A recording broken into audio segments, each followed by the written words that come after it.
That's my backyard. Uh-huh. Looks like that. Oh, this looks like that. Yeah. That's not your picture then. It doesn't look like that now.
Getting ready.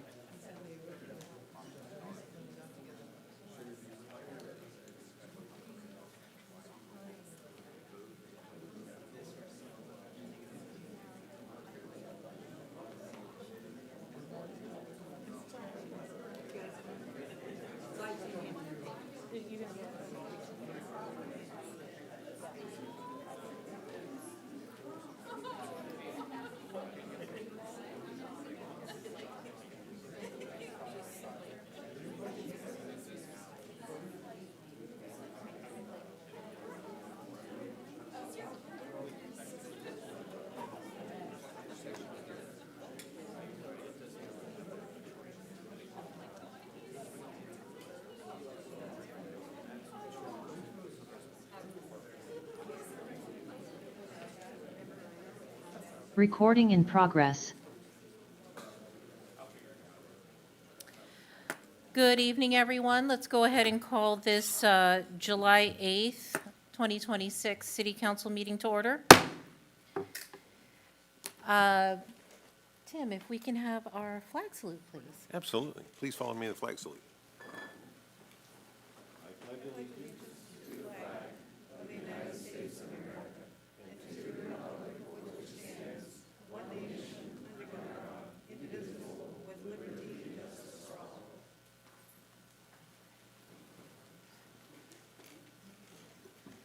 Thank you. Let's go ahead with the roll call, please.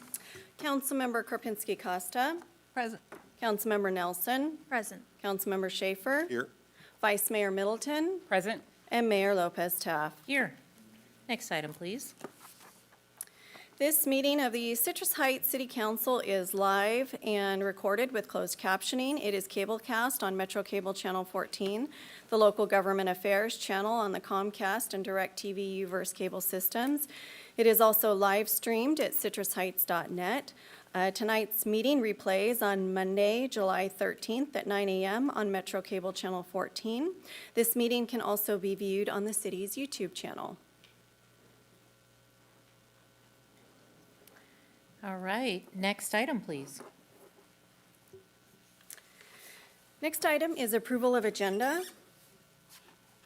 Move approval. All right, we have a motion and a second. Those in favor? Aye. Any opposed? Any abstained? Okay, we have an agenda.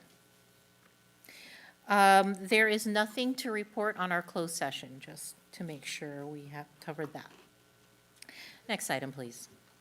Next item is presentation number 4, proclamation of the City of Citrus Heights honoring Allison Bermudez on the occasion of her retirement from the City of Citrus Heights. Well, I am super excited to do this for Allison. And if we can call up Allison to the podium. Appreciate that. I will read the proclamation for all of us to hear. We also have some special sentiments we're going to hear, and then we'll hear from you, Allison. Proclamation of the City of Citrus Heights honoring Allison Bermudez on the occasion of her retirement from the City of Citrus Heights. Whereas Allison Bermudez began her career with the City of Citrus Heights on September 13, 2000, as an administrative assistant in the Community Development Department. During her tenure with the city, Allison has served in a variety of positions, including planning technician, senior planning technician, junior planner, associate planner, and in March 2022 was appointed to the position of senior planner. And whereas Allison participated in the preparation and the adoption of the city's first general plan and zoning ordinance, helping to establish a comprehensive planning foundation that continues to guide the city's long-term growth and development. And whereas Allison contributed significantly to the numerous community visioning efforts, including the Auburn Boulevard improvements, Sunrise Mall Sunrise Tomorrow planning effort, and multiple trail projects, fostering public engagement and shaping the city's future. And whereas Allison led the development of Sunrise Point Apartment Complex, the city's first ever affordable housing project, demonstrating her vision and dedication to expanding access to safe, attainable, and equitable housing opportunities for members of the community. And whereas Allison served as a lead project manager for the redevelopment of the Sayonara Drive project, forging a strong partnership with Habitat for Humanity of Greater Sacramento to revitalize the neighborhood and expand homeownership opportunities for families, and successfully secured a pro-housing grant to help support the project, further advancing the city's commitment to creating affordable housing and strengthening the community for current and future residents.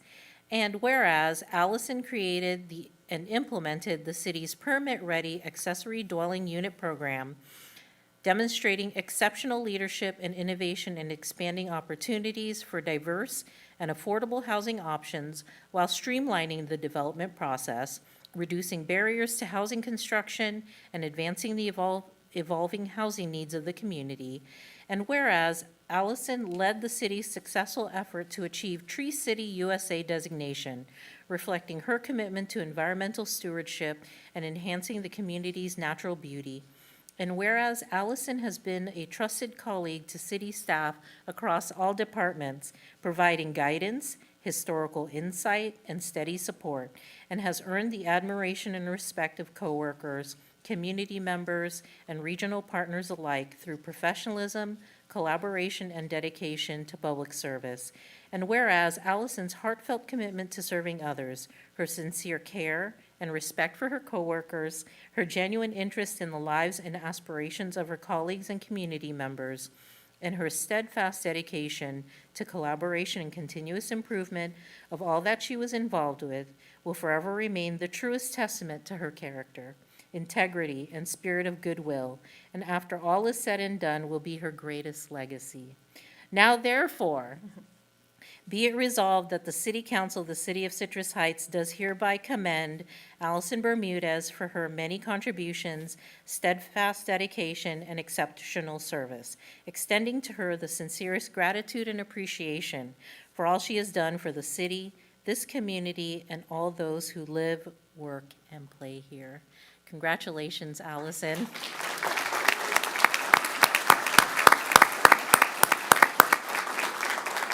Now, we do have some personal words from your teammates. Good evening, Mayor and Council. Casey Kempenar, your Community Development Director here tonight, celebrating Allison Bermudez. It's a little bittersweet. She's been here ever since I started, and I'm excited for her new chapter, but sad to see her go. It's truly an honor to stand here before you tonight to recognize Allie as she's finished 26 years of dedicated service here. I want to start with just a quick personal story. When I first came here, the very first day I saw Allison, I had a delay in getting here, and Allison they'd been short a planner, and it was a very, very busy time for them. And so the first thing she did, I never said a word to her, she just hugged me. So that kind of talks how Allie from She leads with her heart and is very passionate about the things she does here. From For those in the Community Development Department, her retirement represents the end of an incredible chapter. I've had the privilege of working alongside her and now as her director, and it's really given me perspective on the work that she does, the depth of her knowledge, her professionalism, and commitment that she's brought to this organization. Allison's career touched nearly every corner of our community. She helped build the foundation of our planning division. She came really early on in cityhood and was involved with the first general plan, a lot of the foundational documents that have made us successful today. She's been involved in Auburn Boulevard, Sayonara Drive work, countless projects, parcel maps to subdivisions and everything in between. What stands out about Ally is not just the project she completed, it's the way she approached her work. She brings patience, thoughtfulness, and a genuine desire to help people. She's always willing to share her knowledge, mentor others, and find solutions. She's embodied what public service should be, listening first, collaborating often, and always working towards a better community. Allison has been a steady presence and trusted resource for many of us. She carries institutional knowledge of the city, and as a resident, she just doesn't work in Citrus Heights. She lives and breathes this community. Her connection to the city and the people who call it home will always be evident. On a personal note, I'd like to thank Allison for being such a great colleague, mentor, and friend. Her professionalism, kindness, and commitment to Citrus Heights have made us all better. And Allison, as you get ready to leave us and begin your next chapter, I want you to know that I'm going to give you a send-off the same way you welcomed me, just as you did when I arrived, with a big hug and a sincere thank you. Congratulations on your retirement. Thanks for 26 years of service, the legacy you leave behind, and helping making Citrus Heights the community it is today. We wish you all the best in the next chapter.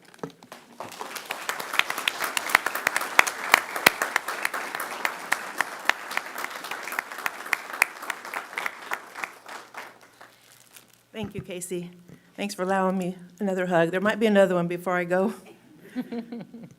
Thank you, Mayor and members of the City Council, for this thoughtful resolution. The recognition means more to me than I can express. It's been an incredible privilege to be part of this community's journey from its earliest days as a new city. When I started my career here, Citrus Heights was just beginning to define its future. I was fortunate to be part of a team that helped lay the foundation for this new city, including the preparation of the general plan and many other firsts and milestones, along the way. Those early years were filled with conversations with residents about their hopes and vision for what Citrus Heights could become. It has been rewarding to see many of those ideas come to life through projects like our trail network, the redevelopment of Sayonara Drive, and the revitalization of Auburn Boulevard. I am grateful to have played a small role in that journey and to have served alongside so many dedicated colleagues, leaders, and residents. I also want to thank my coworkers, past and present, and across all the departments, for your support, partnership, and collaboration throughout the years. Casey, thank you for your leadership, trust, and creating a team environment where we could do our best work. Nicole, Stacy, Stephanie, Samuel, and the entire Community Development Department, thank you for your teamwork, your professionalism, and for making the day-to-day work so enjoyable. I also want to thank my family.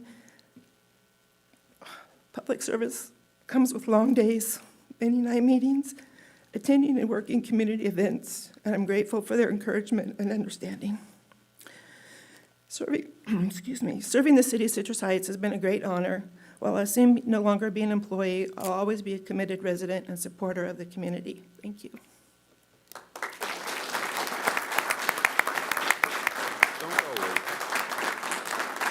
Don't go away yet, Allison. I'm sure my colleagues also have some words for you as well, because we've known you a long time. Allison, I am so sorry to see you leave. I was here when you started, and I just have such great memories of that general plan and the whole community that came together and the direction that you provided at that time. You used to come to the neighborhoods and explain our projects to us, and it was just, you were good when I was on the planning commission. You're just phenomenal, and all our 2021 licenses that you reviewed and came to us with. And you have created such a legacy that when you live here, and you're going to continue to live here, every time you drive the streets, you're going to say, I did that, and to know that you did it good. And I remember Janet is the one who hired you, right? Mm-hmm. Yeah, so she's still around, and she's part of the Santa Clara alumni that I'm with, so it's, I just cannot believe you've been here that long. And I don't think you have a wall big enough to put that plaque. Thank you, Gina. So, thank you, Allison. I'm reflecting on 2000 feels like it was yesterday to me. Us. It just, while she was saying, I can't believe you've been here that long, it just seems like 2000 was yesterday. And here we are, 2026, and you're retiring. And the job well done. Certainly, we had our moments, you and I. But overall, I'm just so pleased with the work that you've done. And thank you so much for your hard work, and wish you all the best in your retirement. Thank you, Tim. Kelsey. Thank you, Mayor. Allison, thank you so much for your service to the community. I love that you actually live here too. Just like Councilmember Karpinski Costa said, you can actually drive the streets and say, I did that. That is so cool. And since I've been here, I know that we've been able to count on you for your knowledge, your professionalism, and so I'm so grateful to have been able to work with you for this short time.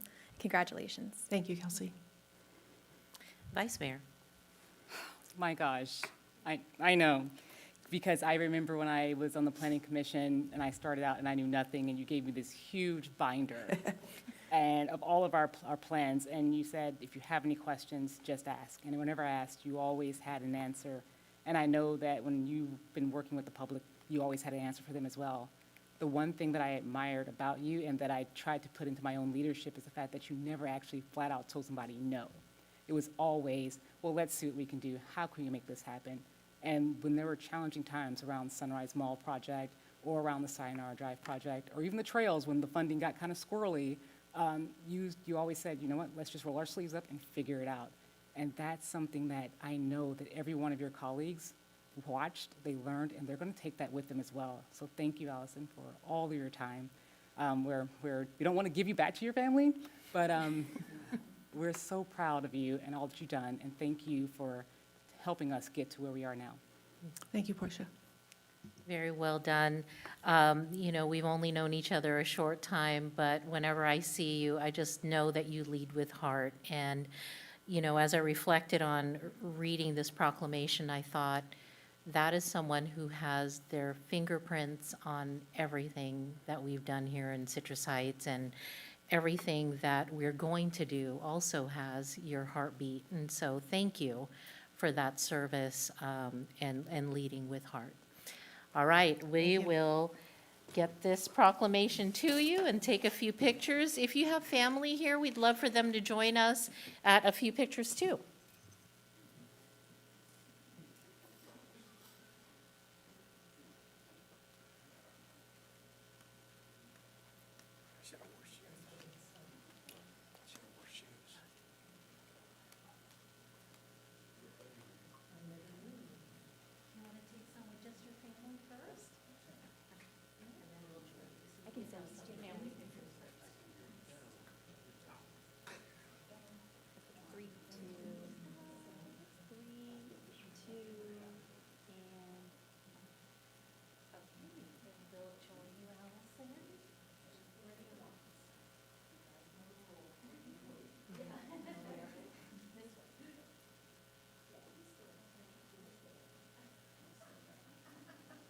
One more time over this way.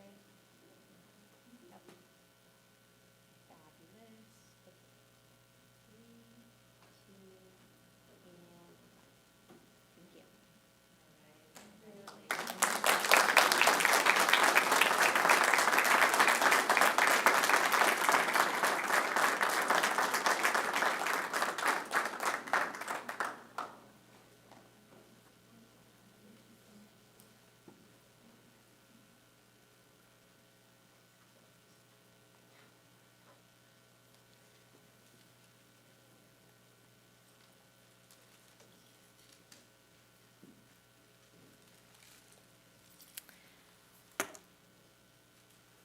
Thank you. Next item, please. Our next item is presentation number 5, presentation of the 2026 Planning Agency Award of Merit from the Sacramento Valley Chapter of the American Planning Association. Good evening, Mayor and members of the council. My name is Nikki Zanchetta. I am a planner and also the awards director for the Sacramento Valley section of the American Planning Association. For those of you unfamiliar with our organization, the American Planning Association is a national professional organization representing planning professionals with the mission to promote excellence in planning by supporting professional development, fostering collaboration amongst planners, and recognizing projects and organizations that demonstrate outstanding leadership and innovation in creating stronger communities throughout our region. Each year, the Sacramento Valley APA hosts an annual awards program to celebrate exceptional planning achievements across the Sacramento Valley area. The awards recognize outstanding communities, agencies, organizations, projects, and individuals whose work exemplifies the best of the planning profession and demonstrates how thoughtful planning can improve the places where we live, work, and play. It is my pleasure to recognize the City of Citrus Heights Community Development Department as the recipient of the 2026 Planning Agency Award of Merit. The Planning Agency Award honors a public agency that has consistently demonstrated excellence in planning through high-quality work, meaningful community engagement, innovation, and successful implementation of planning initiatives. This award is not given for a single project, but rather an organization-sustained commitment to advancing planning as a tool to create stronger and more resilient communities. The city was selected for this award for its exceptional leadership in reimagining the future of Citrus Heights through transformative initiatives such as the Sunrise Tomorrow Specific Plan, which establishes a bold vision for redeveloping the former Sunrise Mall into a vibrant mixed-use destination, and the Arcade Cripple Creek Trail and the Gateway Activation Project, which aim to create safer, more connected neighborhoods while enhancing mobility and quality of life for residents. The Community Development Department has also demonstrated a commitment to meaningful public engagement in all of its projects and efforts through workshops, stakeholder outreach, partnerships with community organizations, and accessible public communications. The department has worked to ensure that planning decisions reflect the voices and needs of the entire community, including residents who have not always been well represented in traditional planning processes. Citrus Heights has demonstrated that what outstanding planning looks like by not simply creating plans, but delivering lasting community benefits through thoughtful leadership, collaboration, and action. It is my honor to present this award and invite the Community Development Director, Casey Kempenard, to accept this award on behalf of the city.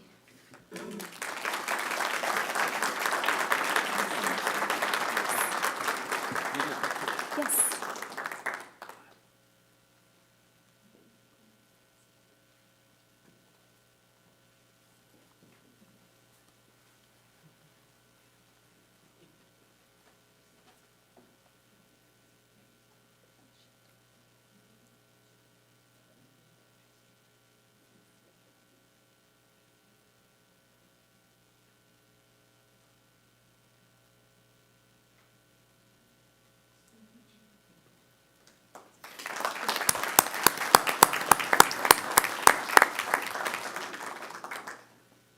Congratulations and thank you. Next item, please. Our next item is presentation number 6, winners of the Postcards from Citrus Heights Tree Photo Contest. Good evening, Council. Alison Bermudez here before you one last time. And I'm pleased to present to you tonight the winners of our city's Urban Forest Tree Photo Contest. This contest invited community members to capture and share photographs celebrating Citrus Heights urban forest and the beauty of trees that define our community. We received more than 30 entries across 3 categories: youth, community member, and professional photographer. This was our second annual Urban Forest Photo Contest, the first held in 2018. It's been wonderful to see the community's appreciation for our trees through these beautiful photographs. The images showcase not only the talent of our photographers, but also the incredible tree canopy that enhances the quality of life throughout Citrus Heights. A few fun facts about the urban forest in Citrus Heights. The city maintains more than 22,000 public trees along streets and within open spaces and landscape public areas. Sunrise Parks and Rec District, they maintain over 5,500 trees within their parks. Together, these public lands contain more than 175 different species of trees, contributing to the character, beauty, and environmental health of our community. The winning photographs were selected through a combination of public voting on the city's social media platforms and votes cast by visitors and staff who viewed the photographs that were displayed in City Hall. I'd like to thank everyone who participated in the contest and helped celebrate one of Citrus Heights' greatest assets, our urban forest. I'd like to recognize our winners and enjoy their outstanding photographs. As I call your name, please come forward while I read the description you submitted with your photograph. The mayor and Stephanie will present you your awards. And then after you receive your award, if you could hang out front for a picture. The first winner was Rylan Wilburn. Unfortunately, Rylan could not be here tonight, but he was the winner in our youth category.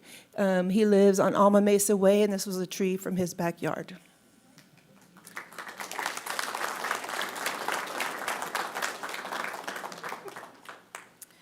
The next one, Carson Kellett, thank you, in the community member category, submitted this beautiful photo.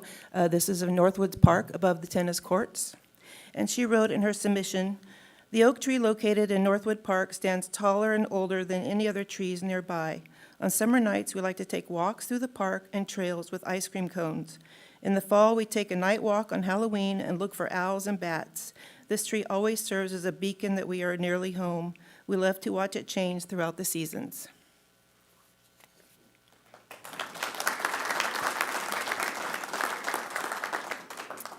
William Evans. Probably don't have to tell you where this tree is. I think most people know, recognize this tree in Sunrise Mall. And William wrote, "A majestic oak tree, a living symbol of strength and heritage surrounded by a formal brick plaza. The tree offers a sanctuary for quiet contemplation and reflection amidst a vibrant new destination. The tree bridges the natural history of Citrus Heights with its modern future."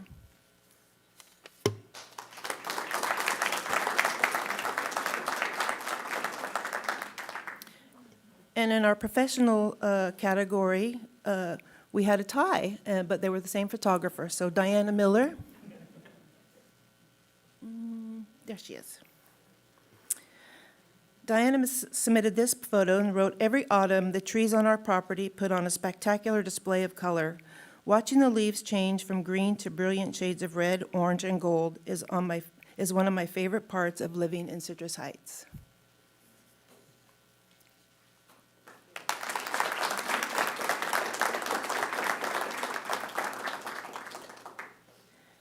And then Diana's other submission was beautiful photography from the Stock Ranch Nature Preserve. And Diana wrote, "This lone tree silhouetted against the sunset at Stock Ranch Nature Preserve creates a simple but striking scene. It reminds me of the serenity and natural beauty that can be found right here in our community."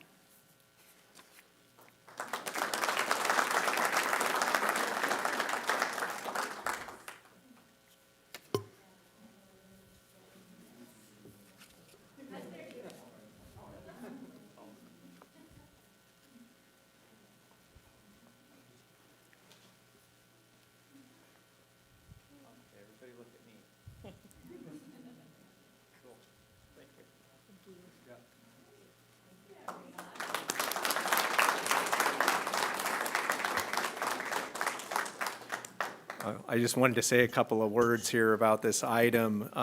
It's just so fitting to have Allison Bermudez's last item to be about a tree photo contest. I think that speaks a lot about your character and who you are. I know we had another exciting proposal you'd brought forward to the council about getting more trees here in the community, and one of them was for newborns that are born in the community having a tree in their front yard. You have a lot of great innovative ideas that you've come up with that are really community facing, and then all your work on the transformation of Sayonara Drive, that's been really amazing work, and I know how much heart and soul you put into that, including your own sweat equity here and out on the job site. But just very grateful to you for everything you've done for Citrus Heights. And that when you were presenting this item, I was like, wow, how fitting. So from me as city manager, thank you so much for your service. Appreciate you. Thank you, Ash.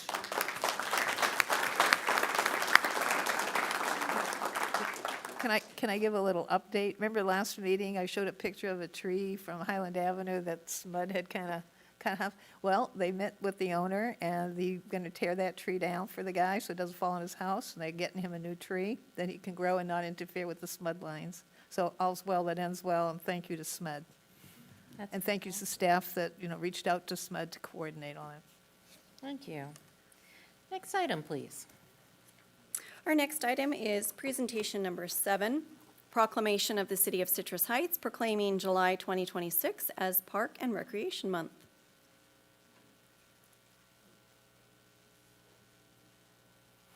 I have given this proclamation to the Vice Mayor to read. I was waiting for my introduction.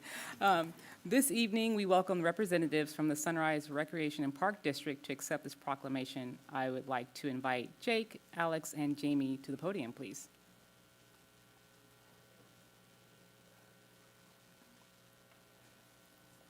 All right, so we're going to read the proclamation, have some comments, and then we're all going to take a photo. So, I'm going to do one whereas, okay? All right. Whereas National Park and Recreation Month is celebrated in July, honoring park professionals and highlighting the importance of local parks and building healthy, resilient communities, this year's theme, The Power of, celebrates the many ways parks and recreation connect us. And Parks and Recreation supports and encourages physical activities by providing space for popular sports, hiking trails, swimming pools, and many other activities designed to promote active lifestyles. And Parks and Recreation support the economic vitality of communities by partnering with local businesses and nonprofits and offering events for residents' engagement. And Parks and Recreation foster social cohesiveness in communities by celebrating diversity, providing spaces to come together peacefully, modeling compassion, promoting social equity, connecting social networks, and ensuring all people have access to its benefits.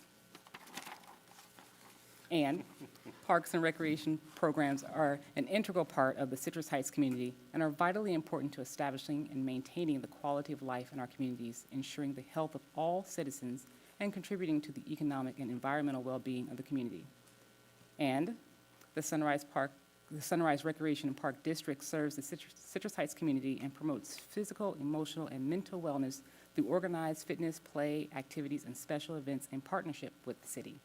Now, therefore, it be resolved that the City Council of Citrus Heights declares this month of July 2026 to be National Park and Recreation Month in Citrus Heights, and urges all citizens to become familiar with the parks, trails, facilities, programs, and services available to them, and further recognizes the Sunrise Recreation and Park District's contribution to the Citrus Heights community.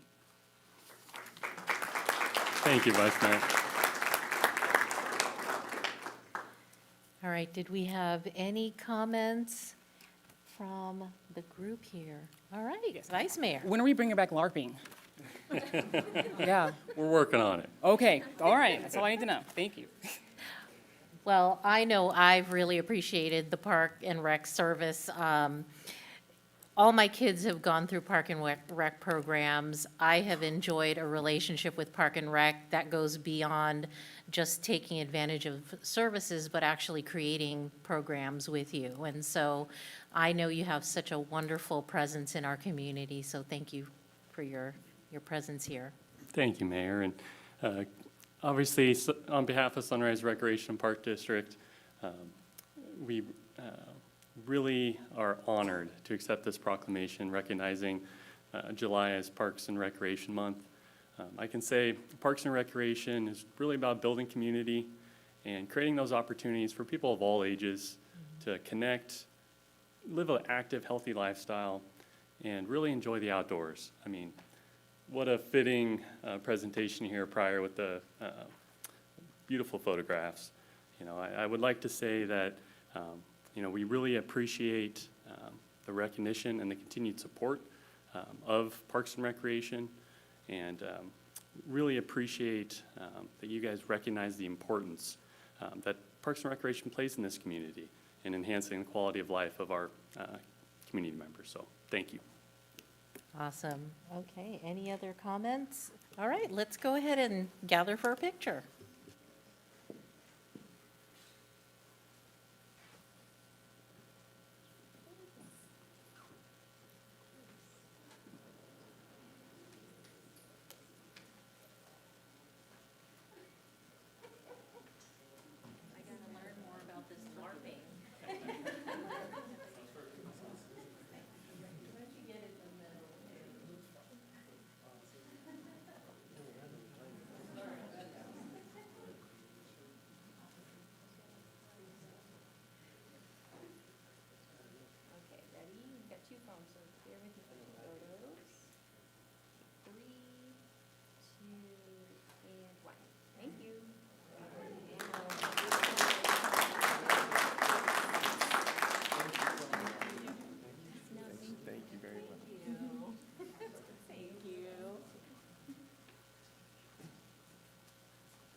All right, next item, please.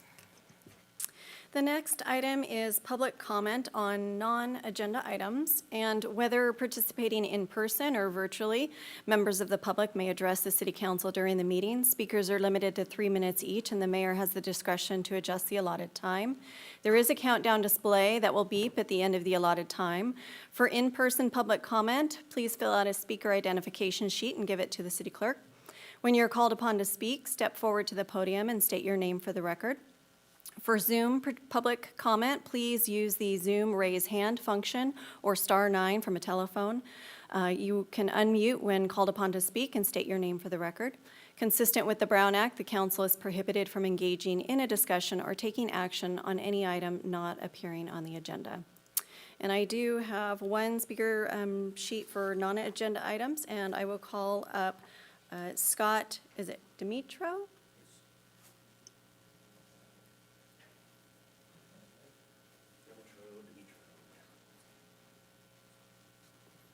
Welcome. Good evening. All right, so my name is Scott Demetro. I've been a resident of the city for 20 years in the mayor's area over there on Holm Oak. My wife and I also own a small consulting engineering company focused on asphalt pavements, which we're working on a lot this year, right? We have a little over 70 years of combined experience in the industry, and during those years, I focused specifically on asphalt pavement maintenance, preservation, and materials across the U.S. Small companies, large companies, a lot in the Northeast and a lot in the West, and then served on the board of a couple of associations that are national as well for what types of treatments you use on roadways. My wife, in the meantime, spent 37 years with Caltrans and retired from there after being the chief of the Office of Asphalt Pavements. So we got a little experience in asphalt, is what we're trying to say. I'm here to offer some comments tonight on behalf of both of us. She had to go line dancing. I don't know.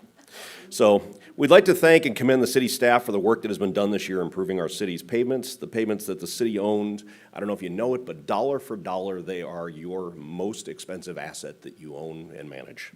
And we got to take care of them. The maintenance staff working with Armando Velasquez, the engineering staff working with Leslie Bloomquist, the entire general services department working with Regina, have an enormous responsibility to maintain our roadways. By using these nationally recognized treatments that we're using this year, slurry seals, cape seals, multi-layer treatments, combining them with hot mix asphalt, paving, and patching, many of our streets are being upgraded from extremely poor conditions to good, fair, even excellent condition. And it's for fractions on the dollar what we would normally pay. Also being able to address the number of streets we're able to address with the 3-year plan that we're working on, and specifically this year is going to take reset our basis for the years from a 20 to 25 year cycle, which they were just falling apart, down to an 8 to 10 year cycle. So very happy about that. So these are treatments this year are also being applied by a world-class contractor, Valley Slurry Seal Incorporated out of West Sacramento, who I used to compete with, and I'm still willing to call them that, so there you go. Their project manager is born and raised here in Citrus Heights as well, and he's very proud of this project. He's very happy to be on it. They're showing a lot of concern, and that is visible in the end results that they've got, and our pavements are improving significantly. The reason I'm here tonight is to say that, and to also say that recently I've become aware of some pretty much unproven, unfounded, completely ridiculous claims from some folks about, oh, we're using leftover asphalt on the streets, we're using materials that don't belong, that are left over from Antelope or left over from Auburn. I just want everybody to realize this is not true, and I want to be on record. We stand against Leslie, or with Leslie and VSSI against these unformed and negative statements. Whoever's making them doesn't know what they're talking about as an industry. They're not involved. All the actions I see taking place on our streets, if you don't mind, I got a little bit left. I didn't realize it was counting down. If you can complete your thought there, yes. Okay, so Leslie and the rest of the sports staff are showing positive care and great concern for our treatments. In closing, I'd like to thank Leslie and Regina and the entire staff for what they're doing to improve our daily lives. The ride is getting smoother every single day, and you'll see that on Antelope again tonight and on Oak. So I appreciate what the city's doing and what the staff is doing and all the, let's just say, friction they're getting from some of the residents during the process. It's going to be worth it in the end, so thank you. Well, thank you, sir. And we have no speakers on Zoom? No, we do not. And no additional speakers? Just for item 19, but we'll hold that one for item 19. Okay, perfect. Next item, please. Next item is comments by council members and regional board updates. All right, thank you. Let's go ahead with Councilmember Nelson. Thank you very much, Mayor. I really appreciated being able to attend two events this last couple of weeks. The 20th anniversary for the police department was really, really cool to see. I loved all of the different booths that they had around the room. A lot of time and energy went into those to kind of show the history of the different groups there, the different teams within the police department. So it was great to be able to honor everybody. And then I attended Stars and Stripes for the first time, and it was amazing to see how many people were out there. I think the estimate from the PD that I heard was like 6,000 at one point, and they expected it to be 8,000, something like that. There were a lot of people out there at Van Maren Park.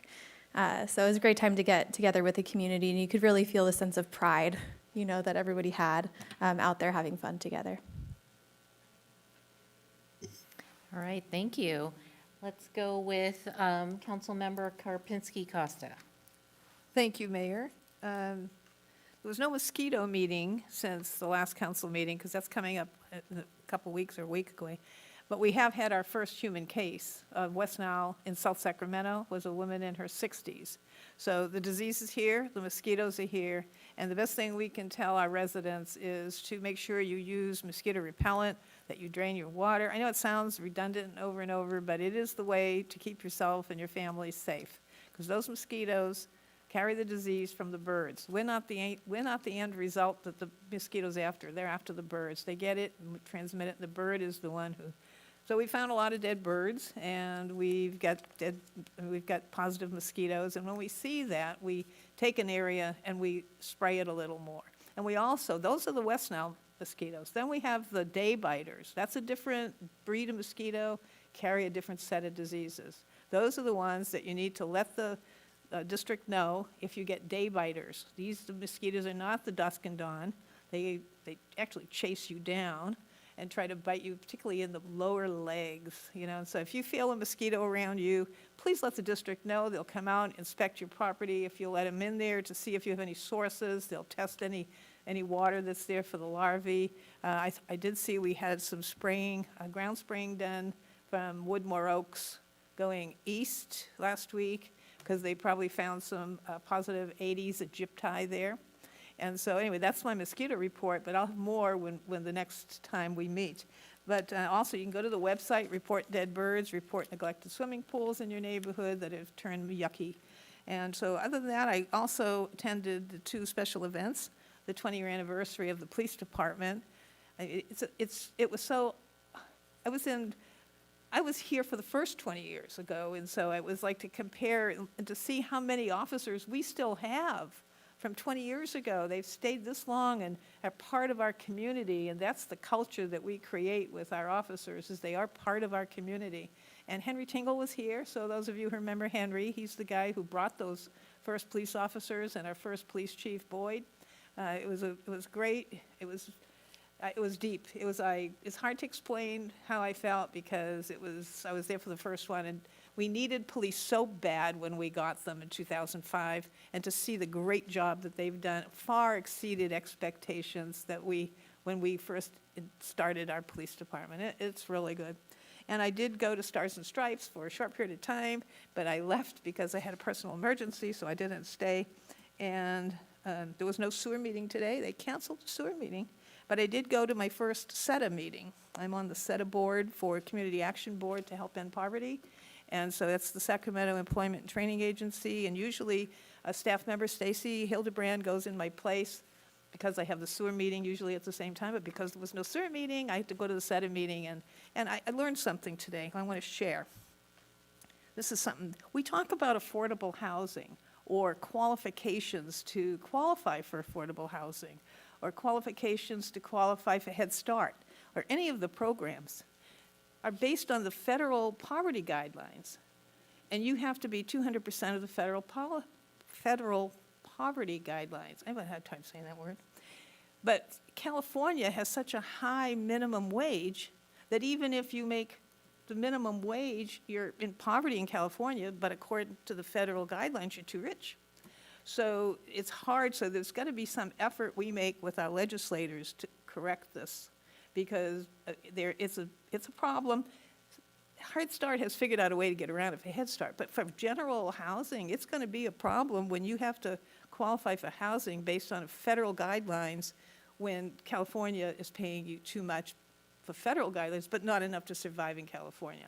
So something has to be done. I don't know if we have to lobby, our congressman for this or what, but I heard that this morning, and this is just not, you just can't state the problem. You got to find a solution. So I'll be hopefully working with that with somebody that wants to help me do that from their organization. Anyway, that's my day.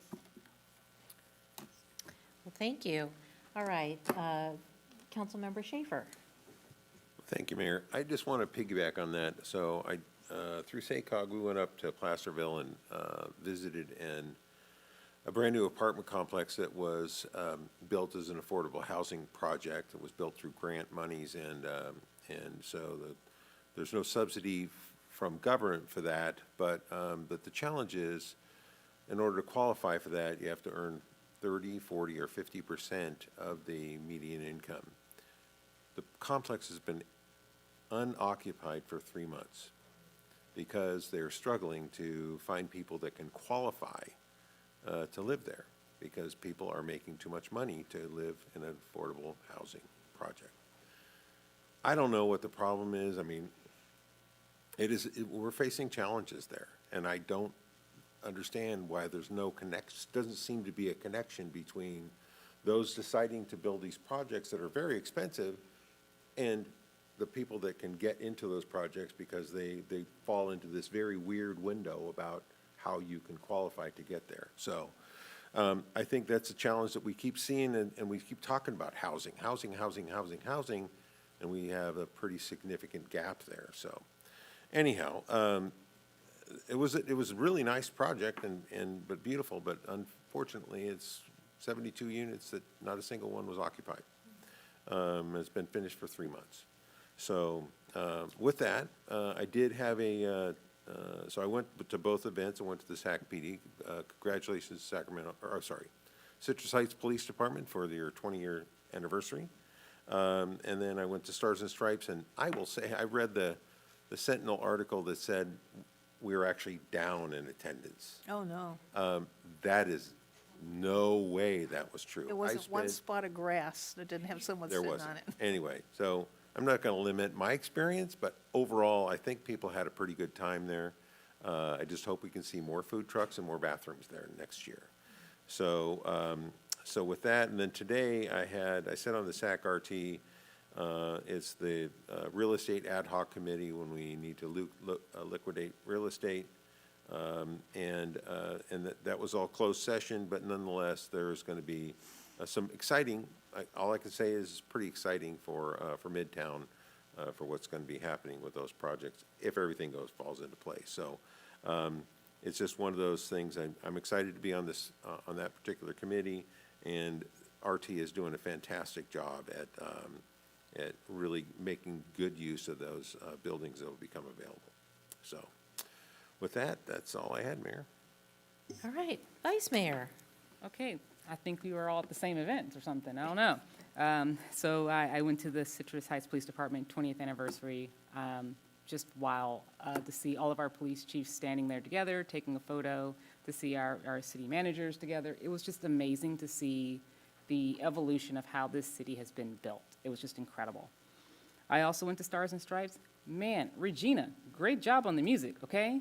I have never seen so many people dancing like, 300-400 yards deep. I mean, that dance floor got really wide. Great job. And I was also at the Metro Fire 2x2, but I'll let the mayor talk more on that. Oh. And that's it. Well, thank you so much, Vice Mayor. Again, all the events that we're doing in our city, amazing. And yes, the 20th anniversary of the police department, what a wonderful milestone to be able to achieve that, when I think the votes were against what we were doing, both as a city and as a new police department. And so, way to go, everyone. I feel like over the last 2 weeks, I spent a lot of time with the fire department. And so on the 25th, I went to the Sac Metro Fire's grand opening of their Zinfandel First Responder Training Facility in Rancho Cordova.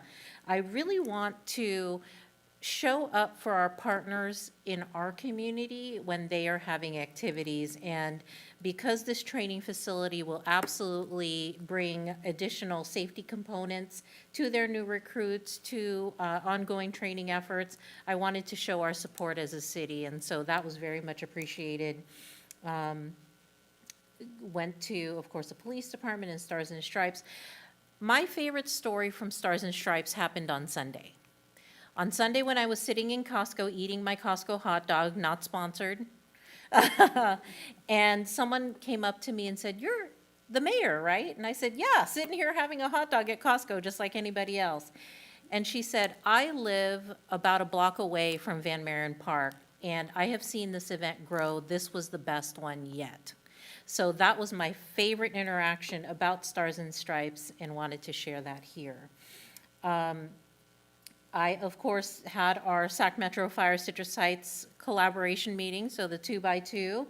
And what's really nice about that meeting is they always endeavor to give us their communication and action plan prior to the 4th of July. We always appreciate that because we know our PD and police department collaborate very well for 4th of July activities, monitoring, and response in our city. And we had that conversation to ask our questions and really get an idea of what kind of monitoring will happen in our city. On the 30th, the very next day, I got to have dinner with my local police station, Station 28, and more importantly, I brought my daughter and my grandson. And we did a little ride-along, and they got to go to the response of a fire that was quickly addressed. And he got to really, really know what a first responder does. And he got, as a 4-year-old, I think there's nothing more exciting than going in a vehicle with lights and sirens. And finally, on the 1st, last Friday, I attended the retirement ceremony for yet another valued staff member, Master Sergeant Janet Schaefer. And what a wonderful send-off. You know, because we have such wonderful longtime employees, whenever they retire, it is like losing a family member who's retiring from everything. And but we know, because we are the city that we are and have the employees that we have, that we're not really losing them. We're just not seeing them every day.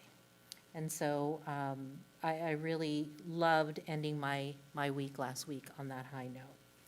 And with that, we'll have our next item. Our next item is consent calendar, item number 8. The subject is approval of minutes. Item 9, the subject is Arcade Cripple Creek Trail Sylvan to Stock Ranch Extension Project, adoption of initial study mitigated negative declaration. Item 10, the Creek Erosion and Bridge Scour Protection Project, adoption of initial study mitigated negative declaration. Item 11, adoption of the 2026 Local Road Safety Plan update. And item 12, sale of real property located at 7859 Casa Bella Way. All right, thank you, Amy. Do we have any requests to pull? 11 for comment. Okay, we'll pull 11 for comment. Any others? All right, I'll entertain a motion for every item except 11. Move approval? All right, we have a motion I'll second. and a second. Okay. Was there a voice vote on that motion? So for items 8, 9, 10, and 11, we have a motion and a second. Let's go ahead and vote. 8, 9, 10, and 12. 8, 9, 10, and 12. Yes, thank you. Those in favor? Aye. Aye.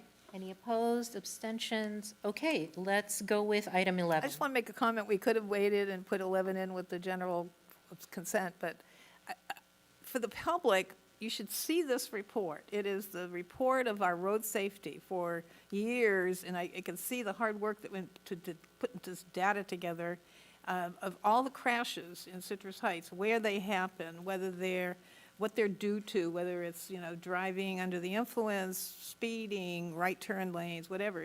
It's such a great report that I would, when I was going to later on tonight ask for a second to get this pulled again and come back at a future date and have a presentation to the community on the data in that, because it's eye-opening to see where our crashes occur, why our crashes occur, and, how good our enforcement has been or not in this years. It goes over the years, how it works. So I'd like to see that come back as a future agenda item.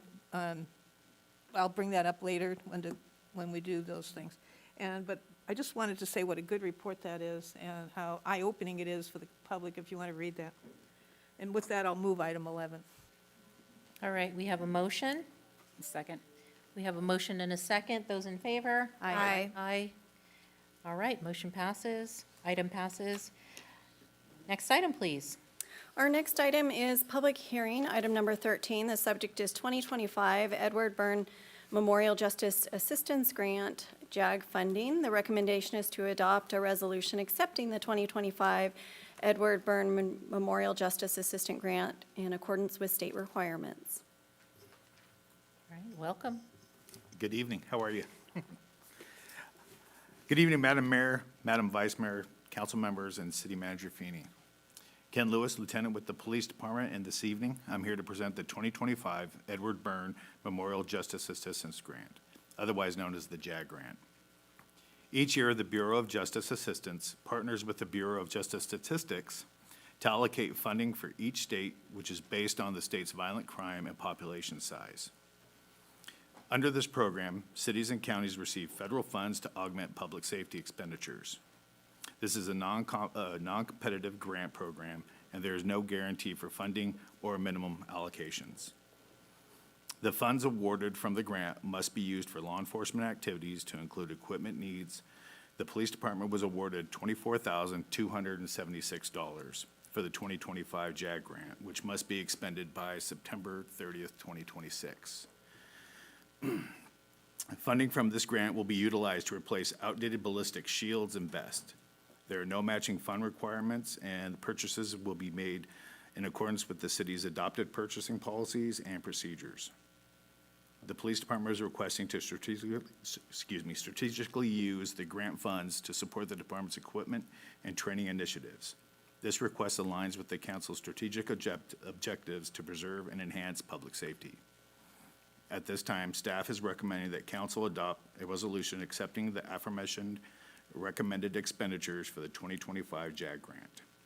And with that, I'll be willing to answer any questions. All right, thank you. Do we have any questions? Any comments? All right, I'll entertain a motion. Mayor, this is a public hearing. Oh, you're right. You are right. Okay, let's open public comment. Do we have any comments on this item? I do not have any speaker sheets, and I do not have any raised hands on Zoom. All right, thank you. So we will close public comment. And any additional questions that came to mind, fellow council members? All right, I'll entertain that motion Now once I'll again. I'll move approval of this I item. second. All right, we have a motion and a second. Those in favor? Aye. Any opposed? All right. We have approval. Thank you. Next item, please. Next item is public hearing, item number 14. The subject is Landscape Maintenance Assessment District 9701, levy of fiscal year 26-27 assessments. And the recommendation is to hold a public hearing on the proposed annual assessment and adopt a resolution to confirm the diagram and assessment and to levy fiscal year 26-27 assessments for Landscape Maintenance Assessment District number 9701, zones 1, 2, 3, and 4. Good evening, Mayor, Vice Mayor, City Manager. Regina Cave, your General Services Director. These next two items pertain to our landscape maintenance assessment districts. These are steps that we take every year in order to proceed with working with the assessor's office to put levies on the tax rolls to collect for the following year. So this first item, we administer and maintain 4 landscape maintenance assessment districts here throughout the city. Within those districts, we have 12 zones. So we have LMAD 9701, zones 1, 2, 3, and 4, which is this first item. We also have LMAD 9801, 9802, Zones 1, 2, 3, and 4, and LMAD 0301, Zones 1, 2, and 3. This first item, 9701, these zones 1 through 4 were established prior to the city's incorporation. So within those 4 districts, as they were established, neither one of those incorporated escalators into those zones. LMADs 9801, 02, and 03 were all established after incorporation, and therefore we did take steps to ensure that there were escalators allowed within those zones. So Landscape Maintenance Assessment District 9701, we have zones. If I can have you just clarify what escalators means? Escalators means that we can review every year what our expenditures are and what our anticipated expenditures are, and make determinations on how we need to increase the levies for the following year to ensure that we have sufficient revenues to cover our operating costs. And typically, it allows for up to 4% is what we've included in all of the other zones that we've established since incorporation. Thank you. Yes, ma'am. So Zone 1, Bridgemont, located off of Van Maren Lane and Bridgemont Way, largely open space area. There is no manicured landscape within that zone. Zone 2 is Heather Downs, located off of Old Auburn Road and Wickham, and also Mariposa and Heredia. There are 2 access points to that subdivision. Zone 3 is Verner Glen, located off of Verner Avenue and Goldenwood Circle, so adjacent to the freeway. And Zone 4, Villa Creek Ridge, that is located off of Oak Avenue and Fireweed Circle. So 9701, Zone 1, Bridgemont, again, established prior to incorporation, largely open space. There's no escalator for this district. Historically, we have been able to maintain our operations with those existing revenues and also dipping into the reserves. In the future, should we go out to pursue increases for the other zones, we will be looking at having those discussions with those residents and looking at those parcels. There's 80 parcels that are currently assessed that are part of that district, and approximately 20 of them appear to be possible rentals. Zone 2, Heather Downs, this is over off of Old Auburn. That zone did vote to have an escalator incorporated into their district back in 2000, 2001, and so in recent years, we started exercising that option to escalate. And as practice, we have been doing that every year just to try to stay on top of those costs as they come in. Zone 3, Verner Glen, this is one of the zones that year over year, historically, we have run into a deficit. They were originally assessed at $42.50 per parcel. Their current parcel since 2004, and since the city worked with that district or that neighborhood to install a wall adjacent to the freeway to help with the noise, the city participated in those costs. However, several attempts to obtain votes to increase have failed for that assessment district. It has been quite a few years, so there are plans to go back out and have those discussions with those residents. 80 parcels are currently assessed, primarily owner-occupied. About 13 of them appear to be rentals. Now, this is based on Sac County parcel data. As we pull the information in, we can see what the site address is versus what the mailing address is, and that's how we determine if they're rentals. And Zone 4, Villa Creek Ridge, this is over off of Oak Avenue and Wachtel. This historically has been deficit zone pretty much since incorporation. They are at $42.50 per parcel, 111 parcels assessed, approximately 23 of them are rentals. And as stated in the staff report and other information and briefings that have been provided to council before, it is staff's intention on having those discussions with the respective property owners of the districts that are currently operating in deficit, as well as Bridgemont in the foreseeable future, as soon as the cost allocations are done here at the city. As mentioned before, several of the assessment districts are assessed a cost allocation, which is an overhead cost, and we need to update that to determine exactly what that allocation is and to make sure that all of the districts, if they are charged, they are all charged appropriately before we can proceed with requesting to increase the assessments for the districts. All right, do we have any questions from our council members? I do, Mayor. So in these, where the residents here have voted no to increase their assessment, what would be the motivation for them to say yes? Well, we would like to think that they would want to be in partnership with us that in order to maintain those districts, especially being high visible areas like Oak Avenue and Wachtel, that is a primary location into the city. So we would like to be able to keep it in good condition to the best of our ability, given the revenues that we have. Same thing with Werner. You know, as council is aware, there are plans to construct a wall, military, or excuse me, the Remembrance Wall up off of Werner, and that will definitely attract a lot of new traffic through there. We want to make sure that that section of the city represents well. So I'm hoping the discussions that we will have with the residents over there, the property owners, as well as a lot of work that we've already done to date. You know, we did do some resurfacing over there, which is separate from the assessment, but we can still point to a lot of the work that we've been doing to help improve that area, and you know, maybe with some good graces, they'll be willing to start contributing a little bit more funds. I know they've also requested to have lettering on their wall replaced, which is not covered by the assessment district. So perhaps that can be discussions as well. You know, where you have lettering that references the subdivision name, that's been missing for about 15 years, and there's just no funds available to pay for that. Thank you. Yes, Gina. I'm a little disappointed that every year this comes up and every year you promise to do something about it. Okay, so the slide that you're not showing is the fact that we're subsidizing both Zone 3 to 4 at $187,000 so far. So when we're looking at budgets and we're saying we need more revenue from here, we need more, and no one pays to do the landscaping of many properties in our city that you see on the way in that were they to fall into weeds would look like crap. Yet we pay for somebody else's front lawn to look good. And so all of us taxpayers, you're taking our gas tax money, which could go for roads or some other pedestrian walkway or whatever, that we can spend it on that benefits the entire city to benefit a group of homes that do not. But yet, when we start to cut back, they all come cry, oh, it looks like crap, it looks like crap. And so we just should not continue to subsidize if they don't want to participate in the maintenance of their own property. It's just wrong. It's wrong to do that. If you will. The other groups have done it. The next item that's coming up, all those zones, those people pay, and some of them pay pretty steep assessments for that maintenance.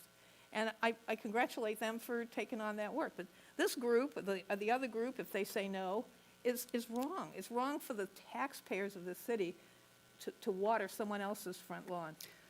And if you will, I would say to correct on that, we are not watering or taking care of people's front lawns. This is landscape that is adjacent to our right-of-way or along our right-of-way. Call it the front lawn. Which is very similar to a lot of other areas we have in the city. We have along Greenback Lane in our open space. We have at Indian River coming into the city, which we pay utilizing gas tax funds.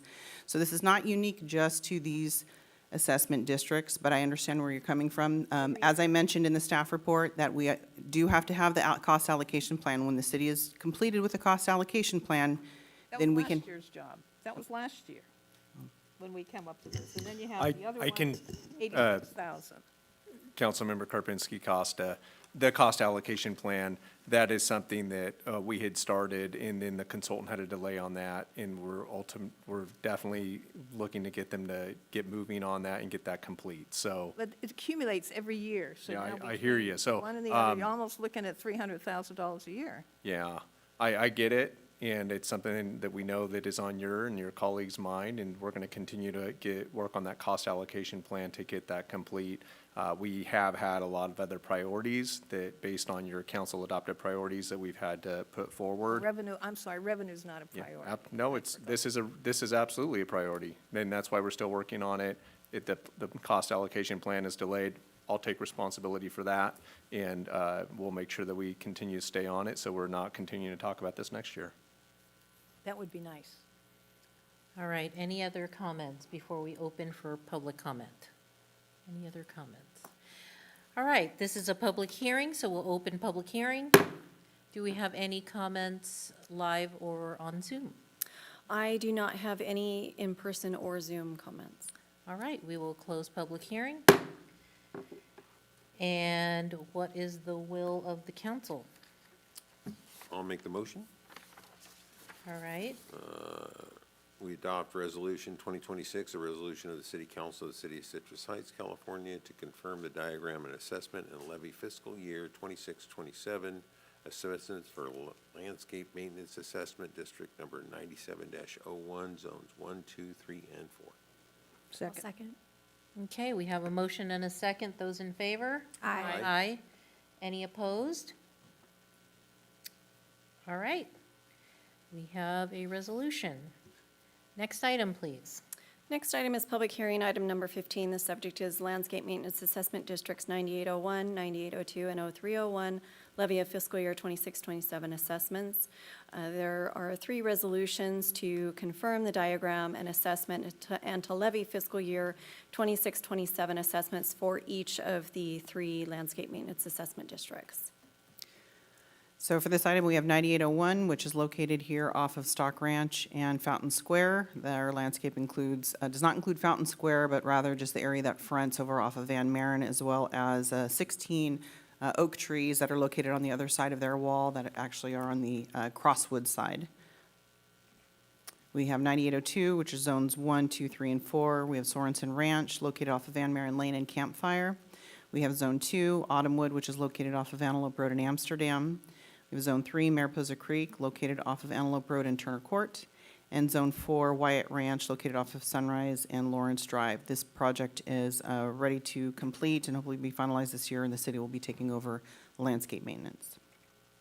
And then we have District 0301. We have Zone 1, Stock Ranch North, which is the commercial area, including Costco, Walmart, and the north side of the creek and the pedestrian bridge. We have Zone 2, Stock Ranch South, located here off of Stock Ranch, encompasses the subdivision, Van Maren Park, and open space south of the creek. And we have Zone 3, which is Mitchell Farms. It's still considered Mitchell Farms, even though that subdivision is called Mitchell Village. And that is located off of Sunrise and Arcadia, as well as Fair Oaks and Kildani. All of these districts mentioned, 9801, 9802, and 0301, are all funded. They all have escalators, and we are proposing to continue exercising the escalator for this next fiscal year as well. And before you are the recommendations, starting with the first one. Are there any questions from my colleagues on this set of LMADs? All right, I'll open for public comment. Do we have any comments for this item? I do not have any public comments. All right, I will close public comment. What is the pleasure of the council? I'd like to make a motion, Resolution 2026, a resolution of the City Council of the City of Citrus Heights, California, to confirm the diagram and assessment and levy fiscal year 26-27 assessments for landscape maintenance assessment district number 98-01, Stock Village, units number 1 and 2. Okay, we have a motion. Do I have a second? I'll second. I have a second. Those in favor? Aye. Aye. Opposed or abstentions? Okay. Next resolution request, please. I'll do this one. A resolution of the City Council of the City of Citrus Heights to confirm the diagram and assessment levy fiscal year 26-27 assessments for landscape maintenance assessment district number 9802, Zone 1, which is the Sorensen Ranch, Zone 2, Autumnwood, Zone 3, Mariposa Creek, and Zone 4, Wyatt Ranch. Okay, we have a motion I'll second. and a second. Those in favor? Aye. Aye. Any opposed, abstain? All right. The final resolution for this item. I'll move that we adopt a resolution of the City Council of the City of Citrus Heights, California, to confirm the diagram and assessment and to levy fiscal year 2026-2027 assessments for landscape maintenance assessment district number 03-01, Stock Ranch, Zones 1, Stock Ranch North, Zone 2, Stock Ranch South, and Zone 3, Mitchell Farms. Okay, I have a motion Second. and a second. Those in favor? Aye. Aye. Any opposed or abstain? All right. Next item, please. Next item is public hearing, item number 16. The subject is Citrus Heights Lighting Assessment District, levy of fiscal year 26-27 annual assessments. The recommendation is to convene the public hearing and adopt a resolution to confirm the diagram and assessment and to levy fiscal year 26-27 assessments for the Citrus Heights Lighting Assessment District. Good evening, Mayor and council members. My name is Leslie Bloomquist, City Engineer, and I'm joined tonight by Matthew Ma, our Engineering Technician 2, to present the Lighting District item for you. No PowerPoint tonight, just a quick update, and I'm going to have Matthew kick us off. Good evening, Mayor and council members. Each year, the city is required to update the annual assessments for the Citrus Heights Lighting District, similar to the other assessment districts you considered this evening. At the last council meeting on June 24th, the council took the first step in this process by first adopting 2 resolutions. The first resolution initiated proceedings and scheduled tonight's public hearing for July 8th. The second resolution set forth the intention to levy and collect assessments for the fiscal year 2026-2027. The Citrus Heights Lighting District includes all parcels in the city and funds the operation and maintenance of all 4,831 street and safety lighting within the city. No changes to the current assessment rates are proposed as part of this year's update. Over the past year, operational electricity costs have continued to rise, and the district does remain overextended, requiring the city to use local funds to cover the gap, even though we've worked really hard to bring those district costs down, and they were actually lower than anticipated this year. We continue to evaluate and pursue every opportunity to reduce expenditures by including LED upgrades as part of our regular maintenance program. Today, 72% of the district's lighting inventory is LED, and while we will eventually reach full conversion, we do recognize that LEDs alone cannot offset long-term cost increases for the lighting district. In March of this year, the city also hired a senior lighting and traffic signal technician, allowing us to handle routine street light maintenance in-house, which reduces our reliance on outside contractors, improving our overall operational efficiency, all while also reducing costs. There are 2 items for the city council's consideration regarding the lighting district this evening. The first is to convene a public hearing and hear any public comments regarding the proposed annual assessment.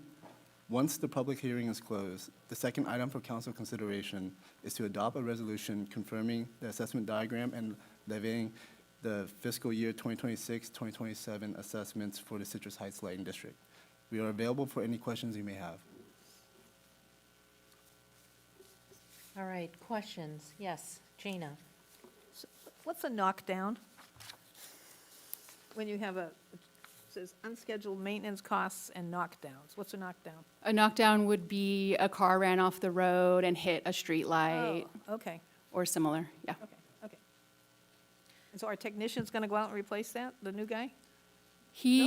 Those types of unscheduled repairs, we would still utilize and still have an on-call electrical contractor that can respond 24 hours a day, 7 days a week to do the initial response. And our new senior street lighting technician would then coordinate the permanent repairs after the fact. And if it can be done in-house, he would do that, any portions that can So be. he's actually a guy who can go out there and do the work? Absolutely, he is. And we even have a new bucket truck so he can get high up on the streetlights and change fixtures and. One day, just bring him over so we can meet him. Will do. Councilmember Schaefer, did you have a question? No All questions. right. And any questions on this side? Okay. All right, any additional questions for Leslie before we open public comment? I do. Tell me, you have in here about a 218 takes a year and a half and costs $100,000. Is that true? Is that true? Is that what a 218, if you wanted to ask people to increase? I've been paying $2.56 for 35 years. And I'm just wondering if, someday you're going to want to raise that. I would say yes.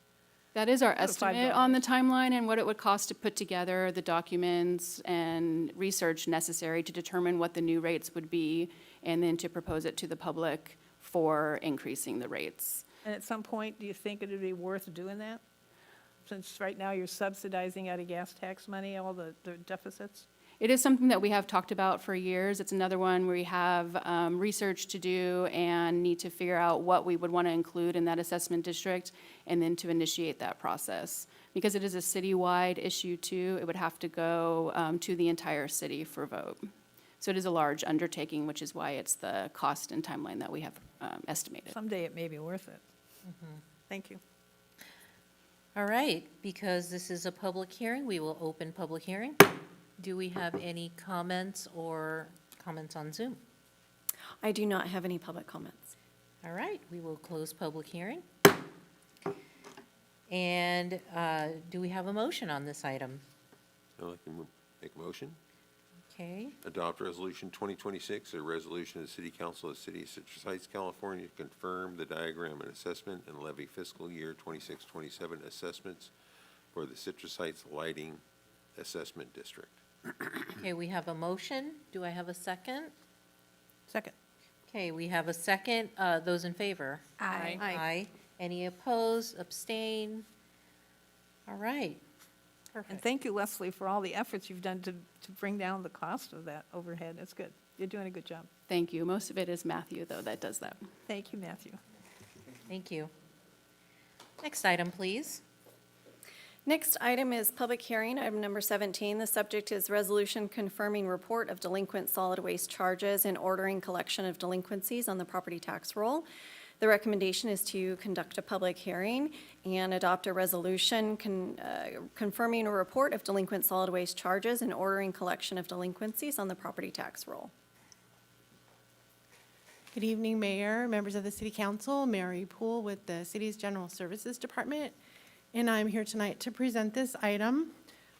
This is the public hearing to record the delinquent charges on the tax roll. We do this every year, similar to the assessments that we just went through. The recommendation tonight is to conduct a public hearing for any and all persons who have any objections to the proposed collection of delinquent solid waste charges, penalties, and interest through the county tax roll, and to adopt the resolution confirming the report and ordering the collection of the delinquencies on the tax roll. And I do want to recognize that Anna Rouillon and Renee Flores Devan are in the audience. They've been out in the lobby tonight, just in case any resident had concerns about the public hearing or about their delinquent tax or garbage bill. And so they were able to take care of the one person who did come. Wonderful. The authority for tonight's proceeding is under the Government Code 38790.1, 25831, and the Citrus Heights Municipal Code. And just a summary of amounts due. So as of June 26, there were quite a few payments that had been made since we first brought this item to you in June to authorize the resolution of intent. So as of June 26, there are now about 1,137 accounts past due, with a total balance due of around $744,726. The process that we've gone through to get here tonight is the public hearing was set for July 8th, tonight. We mailed public hearing notices to affected property owners so that any owner who was listed on the county assessor data was sent a notice, including the parcel number, to their home. The public hearing notice was also published in the Citrus Heights Messenger. Republic Services staff have been available to take all calls for anyone who wants to pay their past due amount, and Citrus Heights staff also fielded calls. The public hearing is tonight. In August, there will be a final reconciliation. Any other payments that might come in, we'll take those off as well. In August, there'll be the final reconciliation, and then the list will be submitted to the county to be placed on the tax roll. Once those taxes come in, the county will forward those payments to the city in January, and in May, and then the city will forward the amounts due to Republic after that. So the recommendation is here before you. Any questions? All right, do we have any questions for Mary? I always have one. So have we determined if the delinquent accounts are vacant homes that don't put their garbage can out, don't pay their bill, aren't there, or are they people who are hurting? Have we made I know we're not a charitable organization, but I'm just wondering if we ascertained those that need help versus those who just aren't there. We have not done an in-depth study of that, so I would have to look into that further to let you know that. Anecdotally, a lot of people pay their garbage bills on their taxes. Oh, that's true with so sewer. it's- That's true with the sewer district, too. That's true. So we haven't had a lot of people calling and saying they can't afford to pay their bills. They wait for the penalty. Yeah. So, If I could just add Yeah. to that, Can you imagine if there was 1,167? Almost 1,200, yeah. Out of 26,000 accounts? The amount of work it would be to research all 1,200 of those would be a lot. And it would be, I don't know that we'd finish on the other side anything ahead. Well, You you know, follow me? if I noticed my neighbor had a vacant house, then I would say, okay, she's not paying her garbage bill because there's no one there. And she's moved, she's gone, the house is vacant, or renters, or who, I don't know. Maybe, I don't know. I'd just love it if somebody showed up in here and said, hey, this is wrong. But she's we right, don't- because a every lot of year we people do pay this. their sewer bill when they get it once a year. We do this every year and nobody ever shows up. So, Okay. Any other comments on this side? Okay, this is a public hearing, so let's open public hearing. Did we have any comments in person or on Zoom? I do not have any public comments. Okay, then we get to close public hearing. And what is your pleasure? I'd like to make a motion. Okay. Adopt Resolution 2026, a resolution of the City Council of the City of Citrus Heights, California, confirming a report delinquent solid waste charges and ordering collection of delinquencies on the property tax roll. All right, we have a motion. Second. We have a motion and a second. Those in favor? Aye. Aye. Any opposed or abstentions? Okay. All right, Thank you. thank you. Next item, please. The next item is regular calendar item number 18. The subject is resolution supporting the nomination of 3 Citrus Heights census tracts for an opportunity zone designation. And the recommendation is to adopt a resolution supporting the nomination of 3 eligible Citrus Heights census tracts for opportunity zone 2.0 designation. Good evening, Mayor and Council members. Alicia Aguirre, Management Analyst with the Economic Development and Community Engagement Department. The item before you is for a resolution to support the nomination of some census tracts to be considered by the Governor's Office of Business and Economic Development for Opportunity Zone designation. So some context, quality opportunity zones create an opportunity for federal income tax incentives. It's a place-based incentive that rewards the investment of capital into distressed communities. A little bit of history, opportunity zones, which were originally enacted in 2017, were a temporary part of the tax code. The Budget Reconciliation Bill, the One Big Beautiful Bill Act, made them a permanent part of the tax code. And whereas previously there were fixed sunset dates, now the process is set to reoccur. So I'm going to oversimplify the tax benefits of opportunity zones for the sake of this presentation. But if you make money selling an investment like stock or real estate, the investment of those capital gains into a qualified opportunity zone, there are 3 big tax benefits. You can delay in paying taxes on the original gain, potentially reduce the amount that you ultimately owe, and if you hold the new investment for at least 10 years, the growth on that investment can be tax-free. So we can begin to see how opportunity zones are critical to the deployment of private investment in communities. It's an economic development tool. On the slide, we have some information on how it's been impactful across the nation and in California in particular. Over $100 billion in opportunity zone equity capital was invested in the first round of opportunity zones, and $9.5 billion of those invested in California opportunity zones within the first 5 years. And the takeaway here is that the designation gives us another tool to compete for private investment, and it gives us another way to position our key investment areas, strengthen our competitiveness when people are deciding where to invest.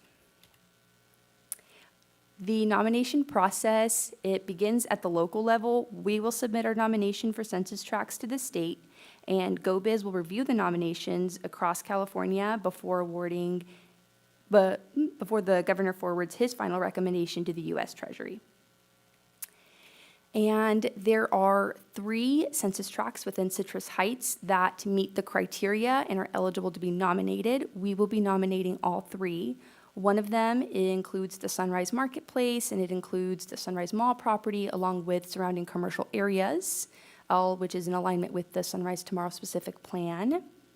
There is also a tract that includes Stock Ranch and surrounding commercial areas and employment sectors like City Hall, Sam's Club, and the Safeway Shopping Center. And then the third, which is on the west side of town, Greenback and Auburn area. There's a commercial shopping center there that's anchored by a grocery outlet and a Petco. Lots of potential for like infill development and reinvestment there.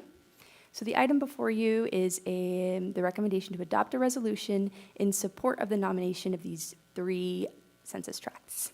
And with that, I will take any questions if you have them. I'm just curious, what would be the reason not to do this? Great question. I don't see a reason not to. It sounds like it's all benefit. And questions from my colleague? It does, I did research a little, it does do a little to change your demograph, because an investor doesn't want to invest in affordable housing.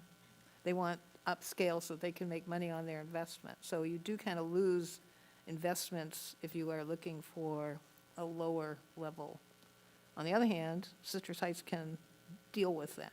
We're a city that can deal, is it going to affect us that much? So I couldn't find anything negative. I have a question though too. Is there like regular investors? Can I go and put, $100,000 into this opportunity zone? Can I do it? Or anybody in the audience? Can we just do this? Or is there an investment broker that, how does that work? Ash, do you know? It would have to be an owner. Well, okay, so you have a property owner. So how's that work? Do they set up a thing, and then, do we have any? Yeah, my understanding, the way this would be used is if you're working with, like an investment firm, or if you're part of an investment group, that would be an opportunity to invest in opportunity zones. So usually they're done, through We kind of have more no group role lending. in. So I don't believe it's like, hey, I can go, buy $100,000 of opportunity zone Okay. investment. That may be true, but to my knowledge, it's more of, where Millions. people that are working through investment houses, that they look at these type of opportunities to invest in opportunity zones when they're trying to place clients' money. So if you work we with don't an have- investment firm, you city- may be able to do that. The city doesn't have any, once we designate the zone, we're out of it, right? We don't administer it. This is really more for real estate investments, right? It's real estate investment, that's correct. Oh, trust, real estate. Yeah, it sounds very interesting. Does. Okay, is this a public, nope, this is a regular item. And this, Do we this have is any public comment, though? No, I do not have any public comment on this. Okay, Sounds all exciting. right. Any additional questions, comments, curiosities? All Just right. one more comment, actually. It could be as simple as an individual purchasing a property in one of these commercial centers, right? Or like putting their business in one of them. My understanding is that if there is a property owner and they're looking to develop and then their project requires investment, it's easier for them to attract that investment because there are those tax benefits that exist there. Amazing. Oh, that's Okay. perfect. That's good, too. Sunrise Mall. Yeah. Okay, any other questions or comments?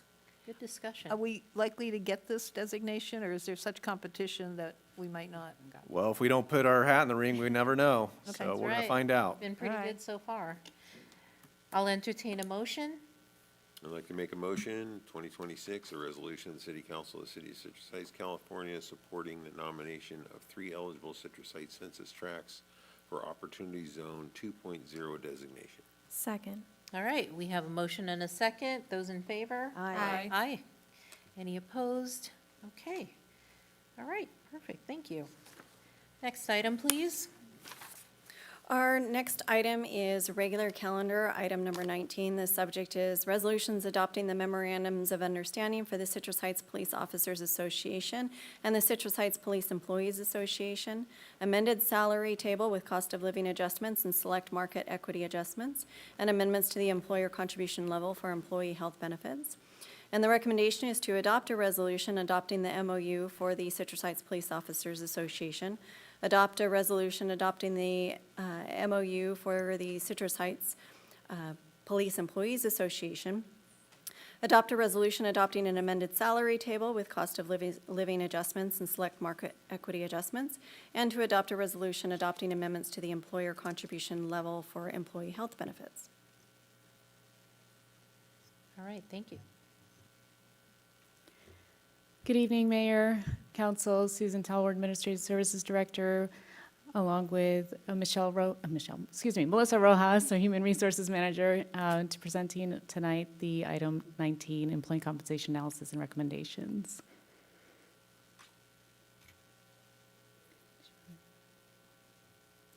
All right, so I'll kick us off. So on the agenda today, we're going to talk about a compensation adjustment history that has occurred here in the city of Citrus Heights for employees from 2023 to 2025. I'm going to talk about the budget forecasts and some fiscal sustainability measures that we're talking about with the city manager. Our 2026 total compensation survey that we've conducted through an independent third party. And then we'll talk about the proposed compensation adjustments and the recommendation to ratify the MOUs with the bargaining units, POA and the PEA. And also some information about an organizational restructure. All right, well, thank you, Human Resources Manager Rojas and Director Talwar. Ash Feeney, your city manager. Council, I just wanted to say a few words on this, and actually I'm going to read the message in the staff report that was drafted by me as part of this. But certainly when we're talking about employee comp and making sure that we're staying competitive in the marketplace, that's one of the most important things we need to talk about, because the municipal services is a people business. It's about people delivering services on behalf of residents and businesses. Most of the budget is people. We certainly have keeping the lights on at City Hall. There's fleet and facilities and operational costs, but it's really around the people that are delivering the services, and that's common in all local government structures. So it's something that's important to consider in ensuring that we're staying competitive at all levels within the organization as we look at this. And we also need to thread that needle and make sure that we're not ever putting ourselves in a position to have a structural deficit like so many other cities do. So we look at this in more of a long-range format and making sure that your priorities and the community's priorities are hit across all different areas. With that, I'll go ahead and read my message here, and it's a message on aligning resources and priorities. At its core, local government is a service organization where dedicated professionals deliver the essential services residents and businesses rely on every day. Our employees are the foundation of that work, and supporting their success is essential to fulfilling the city's mission and advancing the city council's goals and objectives. To maintain a competitive workforce, the city periodically commissions independent compensation studies conducted by third-party experts. The 2026 study compared Citrus Heights compensation with similar public agencies and provides the objective foundation for the recommendations that are presented in this report. Competitive compensation is one of the city's primary tools for retaining and attracting the talented employees who deliver the reliable, high-quality public services our community depends on. Our commitment to investing in our people is inseparable from a responsibility to be thoughtful stewards of public resources. Fiscal stewardship means making proactive decisions that align community priorities, service delivery, and available resources to deliver the greatest possible benefit to the community. Across California, local governments are facing growing fiscal pressure as inflation, rising operating costs, and increasing service demands continue to outpace revenue growth. Many communities are now confronting structural budget deficits that require significant core service reductions, deferred maintenance, and other difficult corrective actions. Citrus Heights faces many of these same financial pressures. Sales tax revenues have consistently fallen short of earlier forecasts.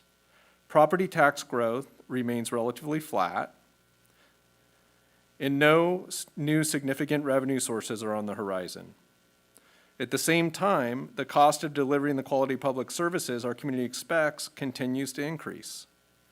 As fiscal conditions evolve, the city's compensation strategy must evolve as well. During the 2023 to 25 compensation cycle, the city successfully positioned salaries at the market median to strengthen retention and recruitment. This balanced approach means many comparator agencies continue to offer higher compensation while some offer less, positioning Citrus Heights as a competitive agency without leading the market. Given today's fiscal realities, staff is recommending a more conservative approach to compensation. In this cycle, we're looking to position salaries within 5% of the market median, or 5% below market median. A level that remains competitive and invest in our people while mindful of the city's long-term financial sustainability. Compensation recommendations cannot be considered in isolation. To responsibly accommodate these proposed recommendations within the city's long-term financial plan, staff undertook a comprehensive review of the city's service delivery model.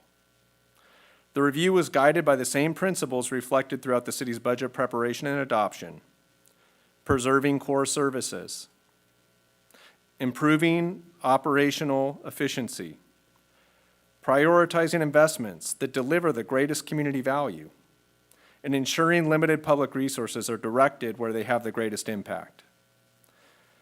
Programs, organizational structures, staffing models, and service delivery approaches were evaluated to identify opportunities to create capacity for these recommendations while maintaining the city's fiscal prudence. The recommendations presented in this report extend well beyond compensation and into a broader organizational strategy and ongoing commitment to align community priorities, service delivery, and finite available resources. This strategy is intended to address today's fiscal challenges, but preserving core services and maintaining long-term financial sustainability will require continued fiscal discipline, thoughtful decision-making, and a willingness to adapt as economic conditions evolve. Every service the city provides begins with the people who deliver it. Every day, city employees bring professionalism, expertise, and a commitment to public service that improves the quality of life for our community. I'm sincerely grateful for our staff's dedication and the work that they do on behalf of our residents, businesses, and visitors. Our responsibility is to support our workforce while serving as responsible stewards of the public's trust and resources. These recommendations reflect that commitment by balancing investments in our employees with the city's long-term financial sustainability. By aligning resources with community priorities, these recommendations help position Citrus Heights to continue delivering core public services while preserving the flexibility to respond to future opportunities and challenges.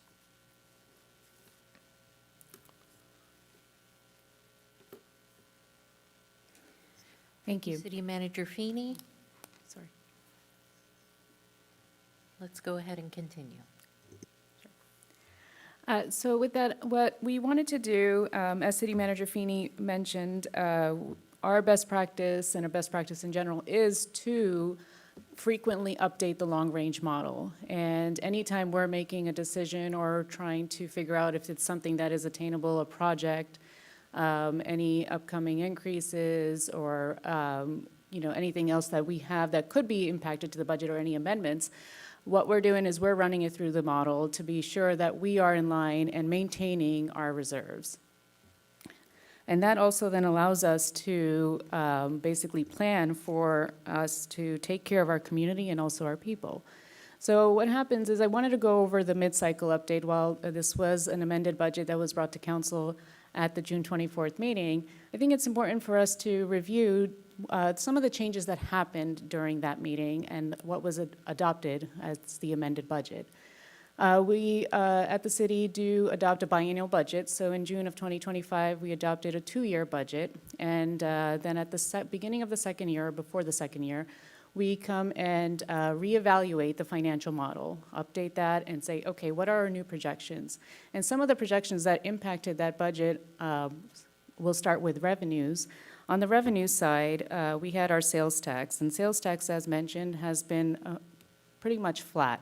And when we projected the sales tax last year in June of 2025, compared to the amended budget, it had dropped about $300,000. And so that was an impact to our budget. And you can see that, you'll see that that's reflected in there. But what also happened is our property tax has continued to be flat. And what we're noticing is due to the higher interest rates, folks are married to their rates, so to speak, and not moving or not taking that leap to buy a new home. And what has been saving, speaking of interest rates, because our reserve balances have been high, we've been able to take advantage of those higher interest rates, and that has been saving us and offsetting the net impact which has allowed a slight increase in our budget there for the projected revenues for this current fiscal year. As a city council priority, we are continuing to maintain our street repairs. And you can see that those street repairs are projects that we want to be able to plan for, and they are pulling down from reserves. Our net operating position is $1 million, and then we're drawing down $4 million. So that's a net $3 million that's dipping into reserves and funding our streets, as an example. And then we continue for other expenditures, excuse me, that have increased. So software costs continue to rise. Those went up about 5%. That was a $300,000 impact to the software and maintenance budget. And in our model, what's also important to note is that our streets do not have an inflationary factor, but we do have inflationary factors built into the revenues and expenditures. So on the expenditure side in particular, we have about a 2.5% assumption built into salary and benefits, and we have a 1.75% inflationary built into not salary and benefits. So that's your other operating and maintenance expenses. And so that basically brought us down to about $33.9 million. And you can see our reserves, if you look out, we project out, it's like a 10-year model. We have a look back, looking at our trends, and then moving forward into 2032, 33. You can see there is a slight decline, and that's basically to continue our priorities of the street repairs.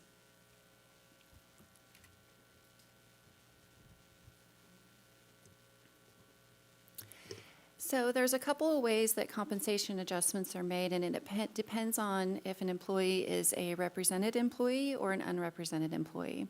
So one of the reasons why we're here today is the bargaining units, the Citrus Heights Police Officers Association contract expired on June 30th of 2026, and the Citrus Heights Police Employees Association contract expired on June 30th, 2026 as well. So the city has been meeting, the negotiation team has been meeting and conferring with both bargaining units to reach a tentative agreement, and we'll talk about that a little bit on in the presentation, but we have reached an agreement with those, and so the compensation for those have been negotiated through that collective bargaining process. Compensation for unrepresented employees, however, is established by the City Council by recommendation by the City Manager, and so that's the bulk of the analysis and information that you're receiving today, is to align those.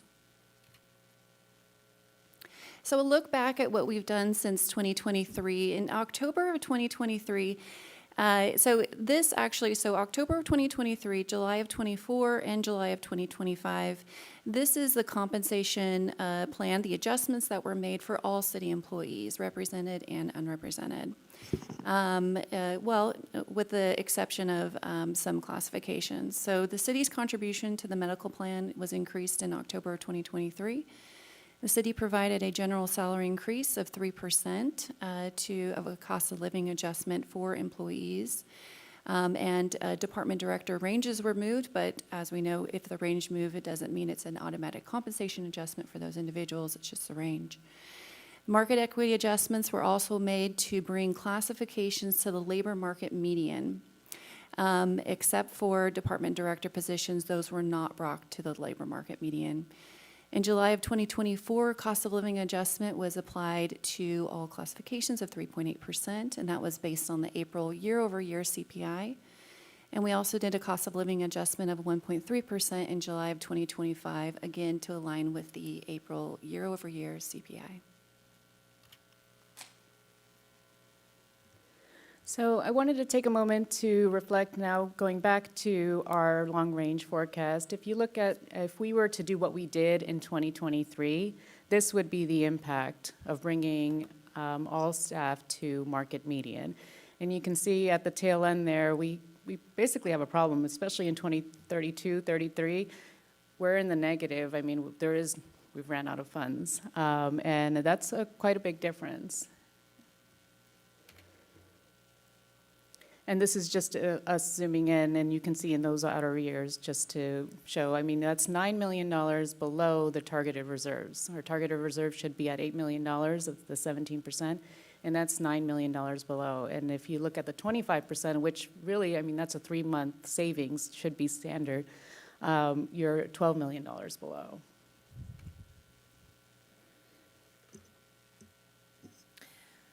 Susan, if you can repeat that, because I think it's really important when we see a reserve amount, what does that actually mean as far as operations are concerned for the city? Absolutely. So a reserve amount is basically like your household savings. As a best budget practice, we want to have a savings typically of about 3 months.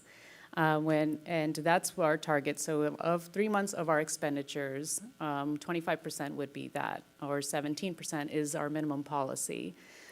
So we want to be able to maintain as a best practice those minimum target reserves so that in case we do have those rainy days that we can basically fund it and dip into savings. Or if we need emergency funds to repair something that comes up, we are able to fund it, match grants as well, or a rating if we needed to do any debt financing. It's important to have those funds in those reserves.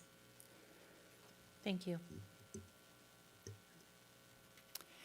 So we cannot provide labor market median. Obviously, that would not be a good fiscal stewardship. And so in looking at and evaluating compensation adjustments for unrepresented employees, the city looked at what our compensation philosophy is. So I want to go over that just briefly. So we focus on recruitment and retention. So one of the tools that we use to see what our labor market, how we are in the labor market in relation to total compensation is to do a total compensation survey. We look at also trends in what benefits other comparable employers are providing to their employees. We also look at the internal alignment of non-benchmark positions. So what we do is we survey the journey level positions. So for instance, a maintenance worker 2. And then for a maintenance worker 1, we would set that salary a percentage below and a senior maintenance worker a percentage above. And that's to make sure that we have a good, sufficient internal alignment for that career ladder. So there's not compaction and there's an incentive to promote. And we also use this to justify our pay practices. It's a good indication of whether or not we are able to be competitive in the marketplace. And it's something that's used by most, if not all, public agencies. We also look at our organizational compensation targets. So as City Manager Feeney talked about, we were previously in 2023 looking at being at the labor market median. We're not the highest, we're not the lowest, we are right in the median, which is a really good position to be in my experience. Some cities say we're going to be the top, some say we're at the 75th percentile, but more often than not, you're looking at average or median. That's the typical compensation target for most public agencies. And that will shift based on the financial forecast, which is what we're experiencing right now. And so we are targeting within 5% of the labor market median.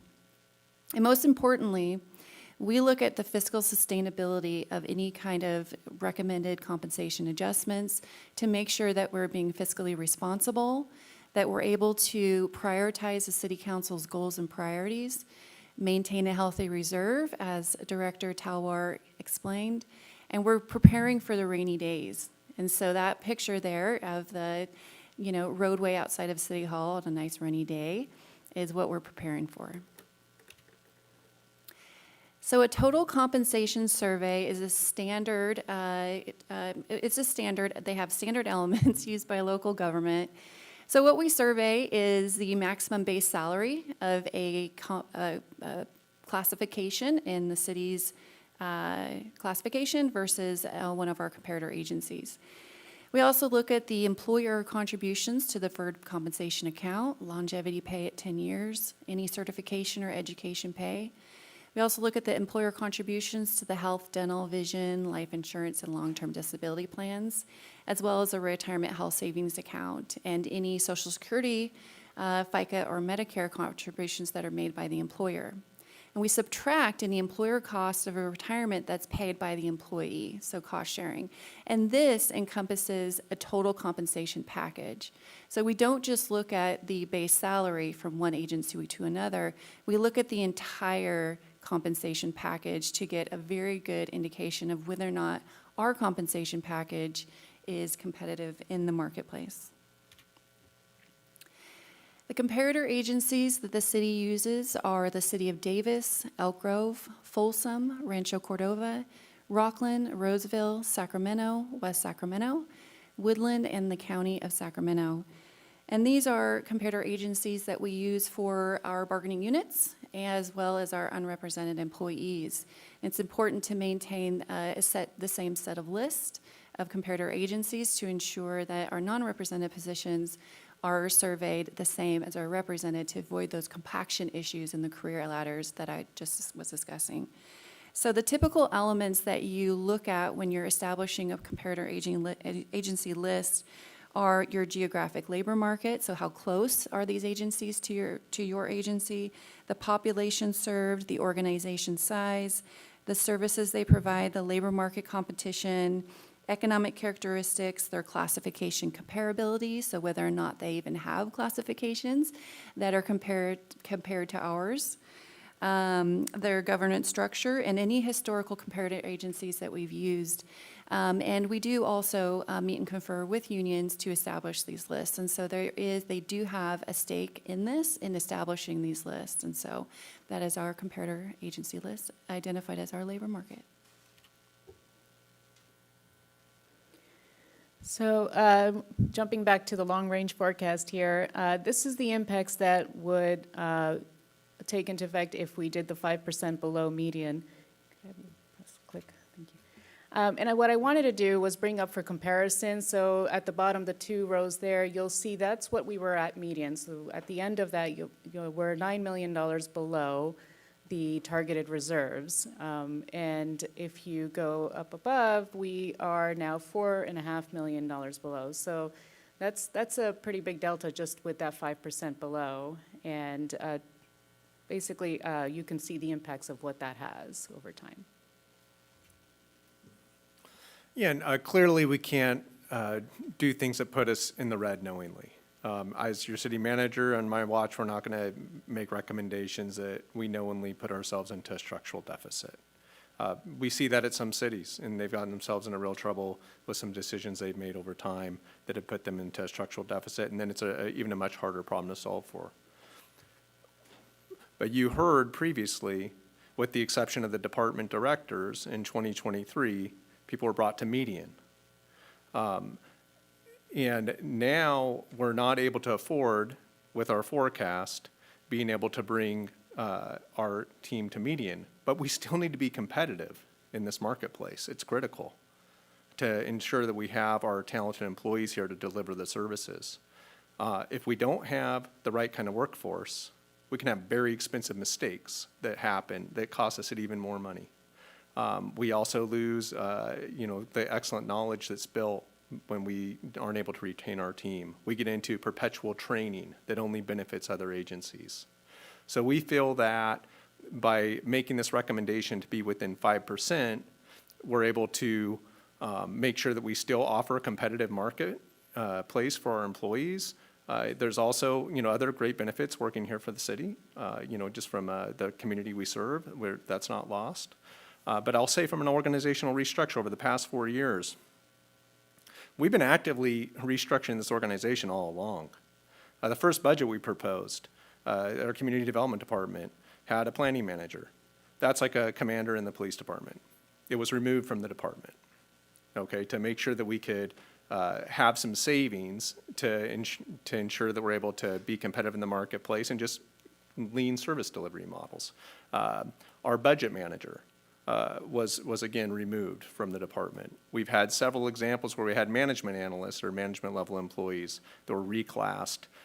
Those positions were reclassed and rehired at like administrative assistant or customer service, and those duties that are higher level were redistributed to other people. So we have people that have picked up duties. I mean, Director Cave, I think with every promotion she ever had, she took her job with her. So we've seen that time and time again in this organization over the last 4 years. We have definitely continued to be lean.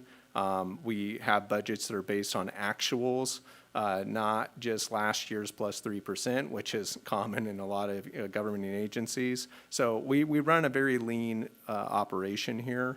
And so we've continued to lean it out over the years. This year, as we face this compensation problem, like I said, it's a very challenging equation to solve for. We had to go deeper in order to stay competitive. We can't quite meet median with the forecasted revenues we have here. That is a great challenge, and so now we have to look at our service delivery model. What are our core essential services that we provide? What is an enhanced service and what's a core service? The core service is something we need to absolutely continue to provide for our community. Enhanced services are just that. They're enhancements, they're services we want to provide, they're important services, but you kind of get down to, can you afford to provide that service? Or when you're looking at your return on investment for your dollars in your city council priorities and your community's desires and needs, where are we getting the greatest return on that investment dollar? Because they are very finite and scarce. So we really, took a hard look at our organization as we went forward and looked at how can we ensure that we're staying competitive for retention and recruitment, and what can we do to optimize our efficiency here with our model. And so with that, I'm going to kind of go over some of the organizational restructure changes that we've made as part of this effort. So in the staff report, this is explained in detail on how this works. But we had for our traffic unit, we did go ahead and reassign our traffic unit back into patrol. Patrol is an absolute core service delivery. And we have needs in patrol right now. And so we have some very experienced officers that are excellent at traffic, and they're also excellent officers. And so having them back into patrol is going to be a real benefit. And if we could keep them in traffic and afford to do that, that would be fantastic too. But we have a need right now to move them into patrol, and that is a core service. A traffic model is an enhanced service. So that's one example. So we have 4 officer positions that are being moved from traffic into patrol. And so they're replacing 4 vacancies that currently exist in patrol. So those 4 vacancies are now being removed from our FTE count as we move forward, so our full-time employee count. Similarly, we have a traffic sergeant who is also being moved into patrol to support patrol. And then once we have a retirement, which we expect we will in the not-too-distant future, then the sergeant position would be eliminated through attrition through that retirement. So nobody in either of those positions is being laid off, if you will. They're being reassigned to other duties that are part of our core service delivery model. Similarly, on the police lieutenants, we took a hard look at our lieutenant model and said, okay, is there something we could do to potentially restructure and get a little more lean and efficient in the future there? And so one of the things we are doing is through attrition, when we have one of our lieutenants retire, that lieutenant position would not be filled going forward. So we'd be down 1 lieutenant. But again, there's no sworn personnel that are being laid off as part of these actions. It's actually to fund our police department to make sure that we have competitive compensation for our officers so we can retain them here and continue their great work in this community.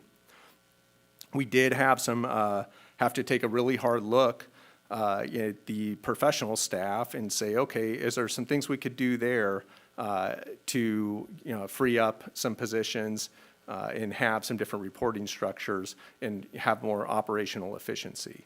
So we have 2 police services supervisors that we eliminated those positions, and we also eliminated our police service managers positions. We are going to go up on 1 police communications manager, so a police services manager position.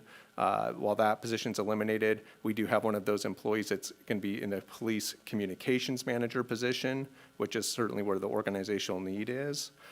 For those other 3 positions, we are going to have different reporting structures there now. We have our Animal Services Division is going to be moving under the General Services Department. It previously was housed out of the General Services Department in the past and was successful there. It did move to the Police Department. Now we're moving it back to General Services where it can have a wider band of support with some of the other staff that are there. And we're looking forward to that being a successful move. And then for our records and our code enforcement units, employees within those units will now report directly to one of our lieutenants. So, and one lieutenant will handle the code enforcement team and have them as direct reports, and then another lieutenant will be handling the records team and have them as direct report. So those are the restructuring that we did. We have, as you can see, 9 total full-time employees that we'd be removing from our FTE count, and that is a big part of how we're able to ensure that we're not going to fall into a structural deficit while ensuring that we have a compensation model that we're recommending for our team.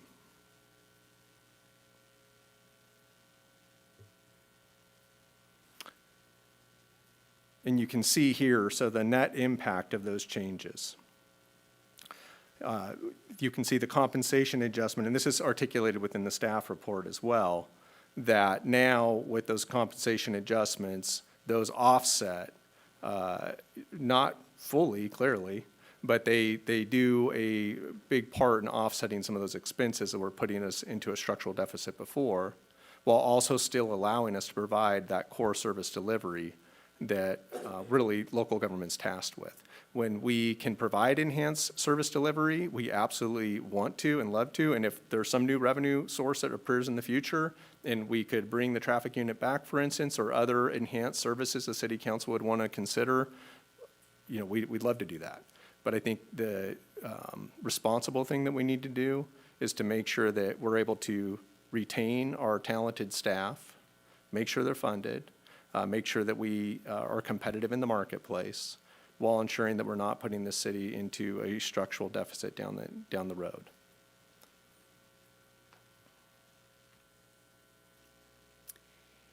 So before we wrap up, I'm going to go over the proposed compensation adjustments and the terms and conditions of the successor MOUs. So put forth before the City Council tonight is a recommendation to ratify the agreement between the City of Citrus Heights and the Citrus Heights Police Officers Association. The city and the association have met and conferred in good faith.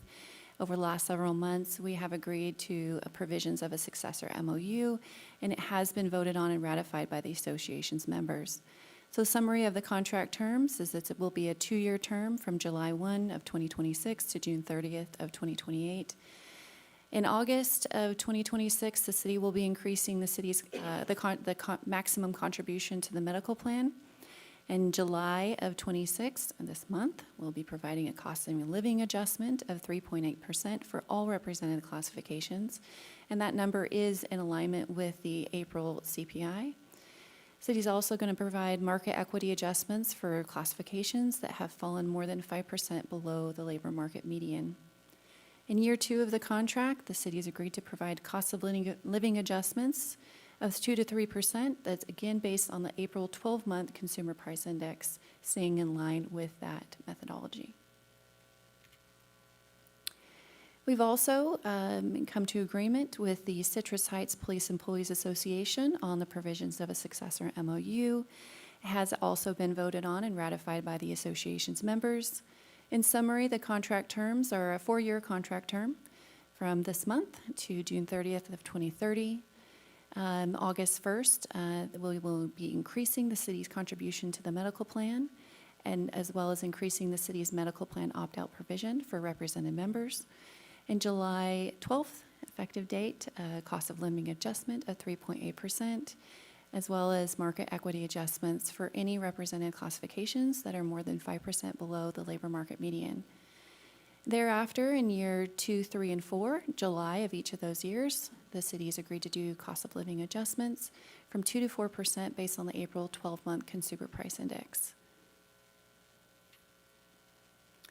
The proposed compensation plan for unrepresented employees is put forth before you.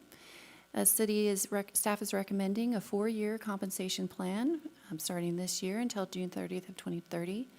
This plan is mirror to the PEA compensation plan. And so I'll go through it again. So August 1st, increase the city's contribution to the medical plan, and increase the city's medical plan opt-out provision, cost of living adjustment in July of this month, so this month, 3.8%, as well as the market equity adjustments for classifications more than 5% below the labor market median, for all classifications except for city manager. In July of 27, 28, and 29, the city will be recommending cost of living adjustments of 2 to 4% based on the April 12-month Consumer Price Index.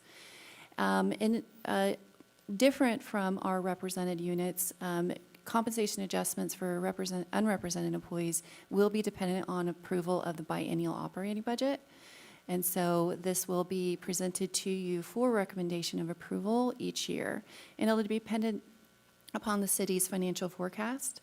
But this is our recommended pathway, plan for unrepresented employees to give them something to see and to know maybe possibly what's coming next, similar to what we have for our represented employees. So before you is I apologize.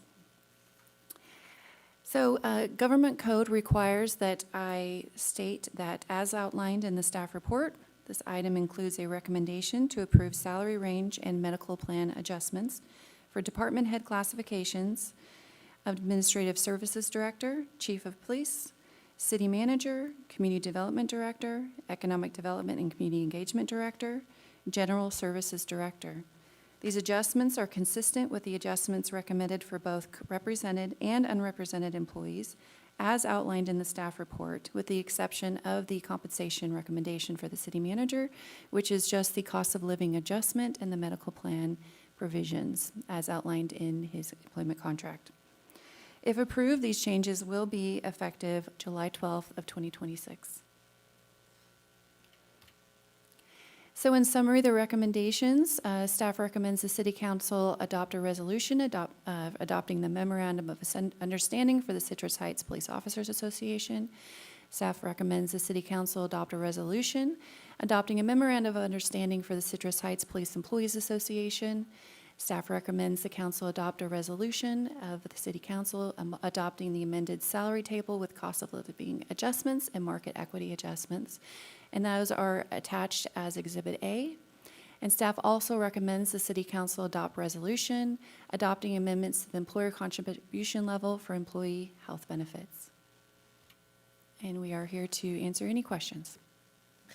Before we get to the questions, I want to just thank you for all of your work in negotiating with our labor parties. I know this was a very, very long negotiation. It was very difficult. And so thank you for keeping our residents in mind and fiscal prudence. I appreciate the mindfulness that you all have undertaken in this process, making sure that we are aligned to all of our priorities and the things that our residents continually want to see as far as service is concerned. So thank you so much for taking on that very, very hard job this cycle. So I appreciate all of your efforts there. With that, I'll take any comments from my colleagues. Yes, Councilmember Schaefer. Oh, thank you. Thank you, Mayor. Great presentation. Thank you for all of your support and your answering questions along the way here. This is my third negotiating period since I've been on council in the last 6 years. And so I find it really, I struggle with it, to be honest. I mean, it's a very difficult time. And this particular time was more difficult than past years. But would you take a minute and explain deferred compensation and why it varies widely among us employees? So deferred compensation, are you talking about the employer contribution and employee contribution? I don't know. Okay. It just says So- deferred compensation. I don't. So when we look at the employer contribution to a deferred compensation account, it typically is a percentage of an employee's salary. And so that's why the amount varies, because of the percentage difference between a salary of. Yeah, I see people that are in excess of $200,000 a year that are only saving $10,000. They're only putting in deferred comp of $10,000. I see people that are making considerably less might have $20,000 or $30,000 in their deferred in the column for deferred comp. And I'm just trying to figure out how we get there from here. Well, how do we arrive at that? I think, Councilmember Schaefer, as it relates to the comp studies for deferred compensation, Yeah. that, there's all those different categories. Maybe if we can pull that slide up that looks at the various categories. So anytime you're doing a comp study, these categories here are looked at. And so for deferred compensation, if there's an employer that makes contributions to deferred comp, some do, some don't. If you do or don't, all these boxes, they get added up. And whatever that is, that's your total comp, and that's what you're comparing to. So if one employer makes a deferred contribution or deferred comp contribution, and even within, if it's different within the structure of the organization even, it's still coming out on the total comp. I'm just talking about our city. When we look at the varying, I have looked at this pretty in depth, and I see some employees have a lot of deferred comp, and some employees have it, and it doesn't seem to equate to, okay, well, I'm going to put 10% in this bucket. It's all over the place. Well, that's a personal choice. I makes- mean, some makes people's sense. situation is much different than other people's. So you could have somebody that is a, I guess my question yeah. is, this is a choice that the employee is given. You can say, okay, how much do you want in your deferred comp? Because there was a time where I actually alluded to how much money was in deferred comp, and the answer was, well, I didn't choose that. well, to participate in deferred compensation plan, sometimes there's a minimum you have to put in. And then some employees can put in much greater than that if they choose to. For instance, they may have a dual income household and they have the ability to put a lot more into deferred comp. They have that choice, but they can do it up to a limited, like a federal max. So But there's differences. Essentially, it's a tax benefit. You're not paying taxes on that, whatever money you put in deferred comp, correct? For currently, they're not. At some point, they do. I think Right, to take it use when you plain pick it up. English, I'm going to ask the question this way. Deferred compensation, is that a retirement or investment account or the like? So deferred compensation is a section 457B account, so it's similar to a 401K, but it's for government employees. And so it's a mechanism where employees can defer current money that they make for retirement savings. And so there's a little bit different plan rules because it's a government plan, but it's an employee contribute, so they're diverting in their own funds. When the individual retires, that's when they can withdraw those funds, and that's the point in which they will be taxed. Okay, thank you. So, getting on to number one, I want to really preface this by saying that I hate that we look at our employees, and when it comes this time of year, when we're doing this kind of thing, we look at our employees and we think, okay, well, this is how much this person makes, and this is how much. I don't like looking at people that way. But that's the reality of what we're looking at here. We're looking at somebody in one position that has maybe fewer employees that have direct reports, that have fewer employees, yet they are making more or an equivalent to somebody who has a lot of direct reports. So when I find this whole process, I look at the compensation based on how much responsibility that position has. So it come down to, okay, so, and the bottom line is, when I see a comp study, I've seen three comp studies happen. Every single time, we are well below the median.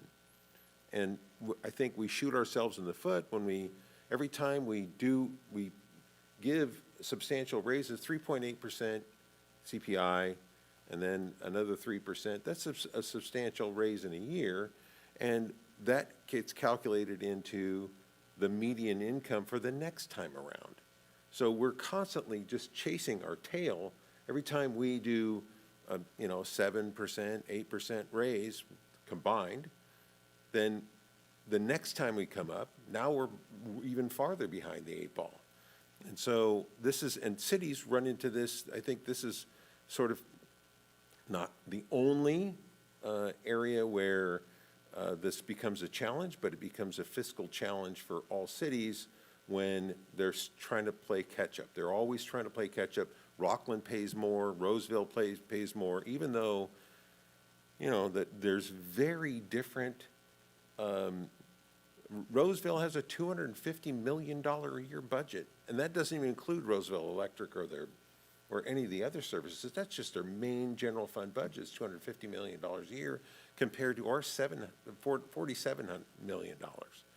And so it seems a little bit unfair to, they have a ton more money. When you have more money, you have a little bit more to work with. So it seems as though, to me, that there is a little bit more wiggle room for them when we only have 47 million and, you know, most of our budget goes for payroll. It's very frustrating and difficult. This is the most difficult part of this job because I very much, and Casey, I'm thinking about you, I'm thinking about Regina, I'm thinking about all the department heads, that you do an amazing job. And I am very proud of this city and how we perform. Certainly the challenge is that how do we maintain, and I appreciate Ash in this position, we're trying our very best to maintain some fiscal responsibility, thinking 5 or 10 years down the road. And hopefully 5 or 10 years down, 10 years down the road, maybe we'll see some revenue from Sunrise Mall, and that will help. But nonetheless, I'm going to say that, you know, I had a discussion with the city manager prior to this meeting, and I have changed my position since I had that conversation with him, because he made a compelling argument, and I want to make sure that everybody understands that. Look, I'm open-minded. I will listen and really find it in my heart to make the right vote here. So with that, I am absolutely willing to support this, but it's something that it's just a very difficult time, and we're going to see this again in 2 years. I'd hope we had a 4-year contract or something that we're going to run into the same thing in 2 years. And it's just, there's a fiscal end to all of this that says, hey, we can't do this anymore. And I think I'm proud of the city because we run lean. We run very efficiently. We're a small city. The number of employees, we have 258 employees. Roseville has 2,200 employees. You look at some of these other cities that are smaller than us, Rockland, for example, has 378 employees. Folsom has over 800 employees. When we have a small staff, we have a small and mighty staff, and I want to retain our staff if I can. But there's going to come to a point where I'm going to have to say, can't do it. And I hope you guys will understand that's the position. So thank you very much. Any other comments? Questions? Yes. I have a question. This is the first time I saw this layout of the compensation comparison. This median thing gets me because if cities are structurally in deficits, why do they keep going up? And so that they get up, and then the next guy at the bottom, he's got to move up, and then all of a sudden everybody keeps climbing up. So all of these 1, 2, 3, 4, 8 boxes are what you look at when you look at the median. So if we're 5% below the median, you could pick any of these columns to get to 5% without being the base salary. You could take another one of these, and is that what you're saying? Is that we could up dental, vision, and life insurance, and that would get us to median? Is that what you're saying with this chart? So these are the elements that we use to survey the market. So we know what our comparator agencies pay for a similar classification than we have. And so they're the standard elements to look at the total compensation. Instead of just base salary, some agencies pay more in medical, and we want to, like our agency, we That all pay a comes little to bit median? more. That all is calculated in the median number? Yes. Okay. All right, so when we give and we are increasing the medical that gets us up a little more. Okay. Then my second, that's first, that answers that one. My second first is, I wished you had had a financial impact slide, because I think that people are missing that it's still costing us almost $1 million more a year for the POA. And then, I got my other numbers here. It's still very expensive, what we're doing. The unrepresented is costing an extra $805,966 for the POA, and all, this comes to about $2 million. So does our budget allow for $2 million increase in salaries? So if you take a look at this slide here. I'm sorry, I cannot see from here. Oh, no worries.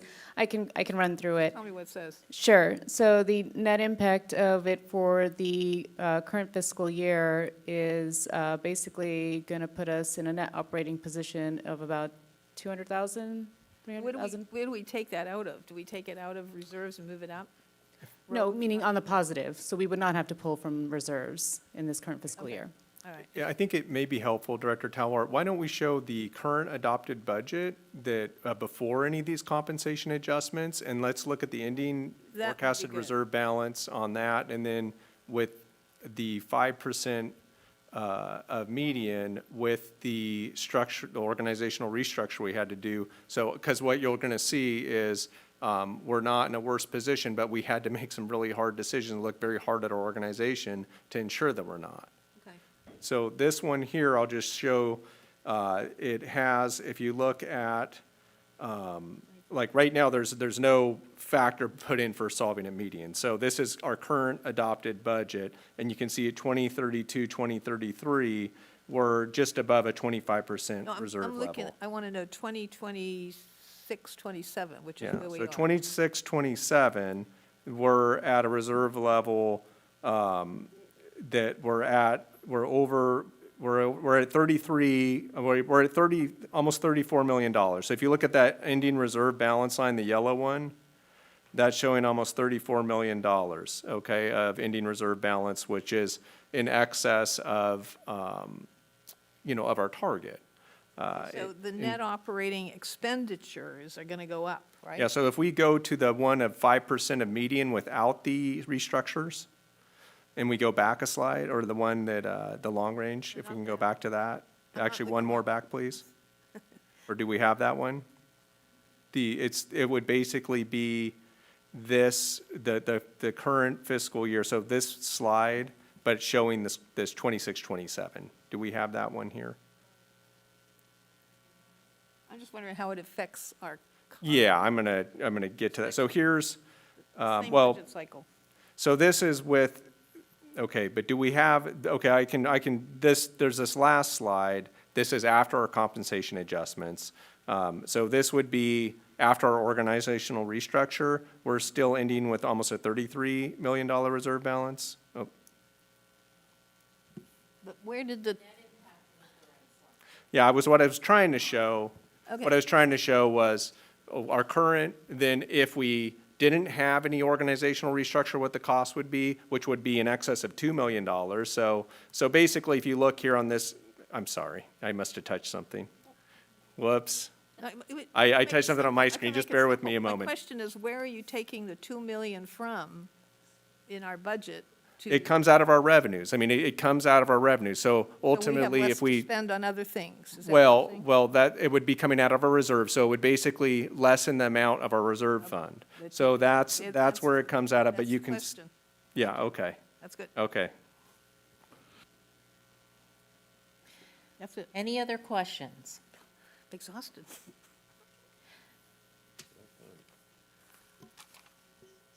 Okay.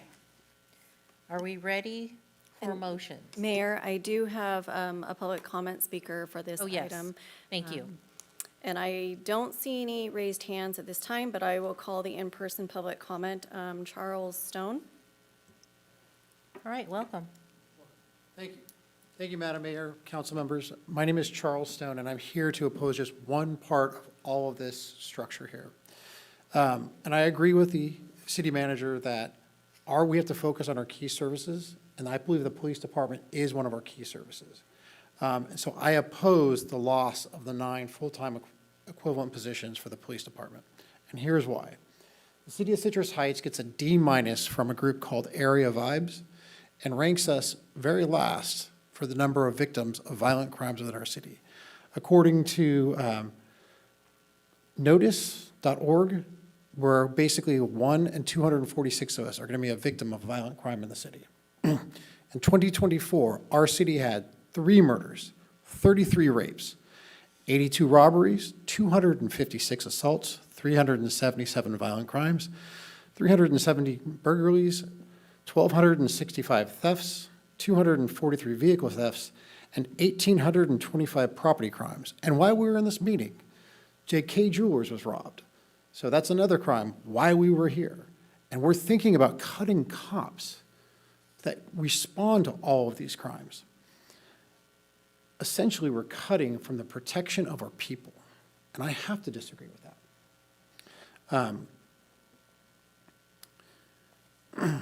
At the same time, if we're looking at costs, instead of cutting positions of people that respond, let us look at all of our expenditures one by one, line item.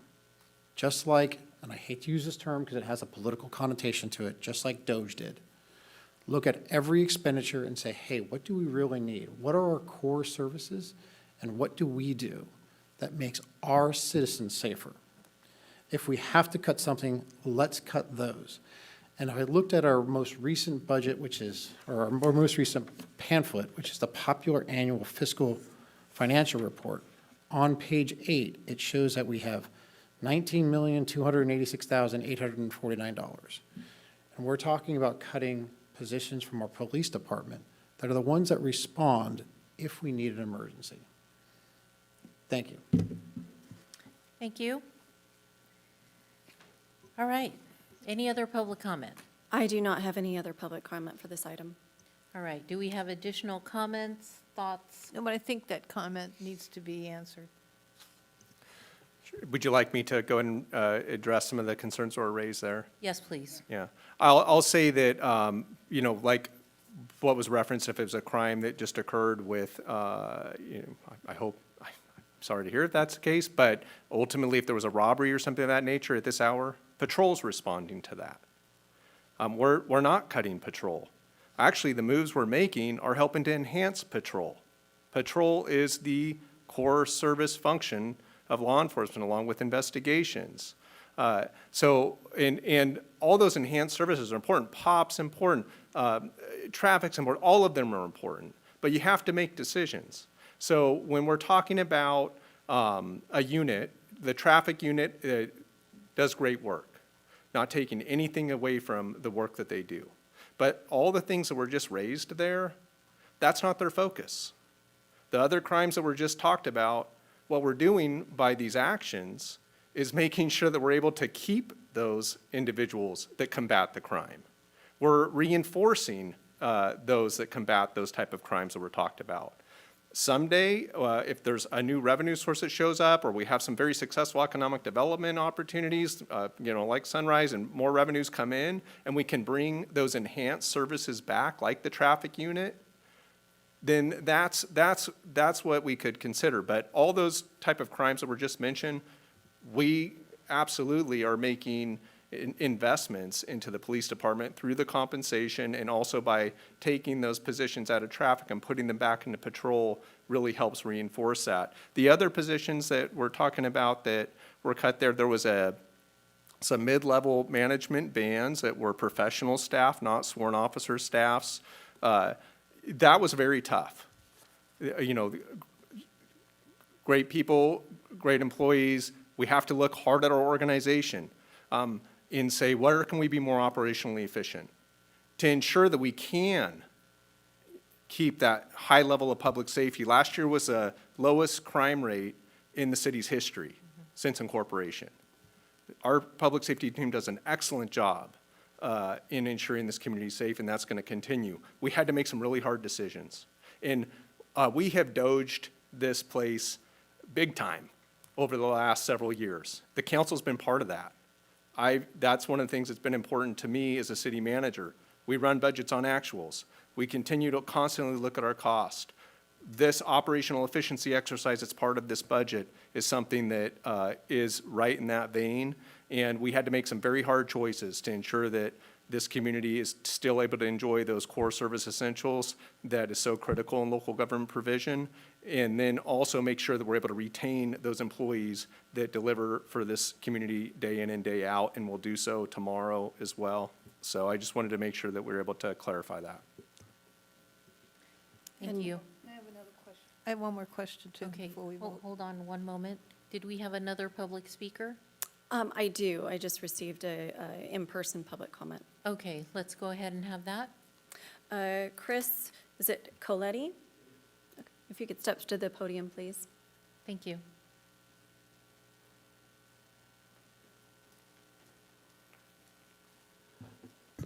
Good evening, and thank you for your time. I wasn't anticipating coming here. We were just walking our dog out here. We enjoy this area. We feel safe since it's next to the police station, but we do walk our dogs here most every night. I'm ignorant to a lot of the things that are on the budget and everything else that the city plans, but taking money or defunding, taking money away from the police department doesn't seem the way to go. I know that crime has been up substantially in our area, and I don't live in a very bad area. I mean, it's across the street from Burlington, back tucked away, but I have seen a lot more homeless. I've seen a lot more crime, people walking out of the store with inventory in front of me, nothing that the workers can do. But I don't feel as safe, especially at the parks, taking my daughter and my son and the dog, even during the day. Of course, I don't go there at night, but I think taking anything away from the police would be substantially disappointing for the members of the city as well as surrounding area. I know that they do a great job. They put their lives on the line to keep us safe, and taking any funding away from that doesn't make sense to me, and I think I hold the same opinion with a lot of other people. But I appreciate your time. Thank you. Thank you. Do you want to respond to that one?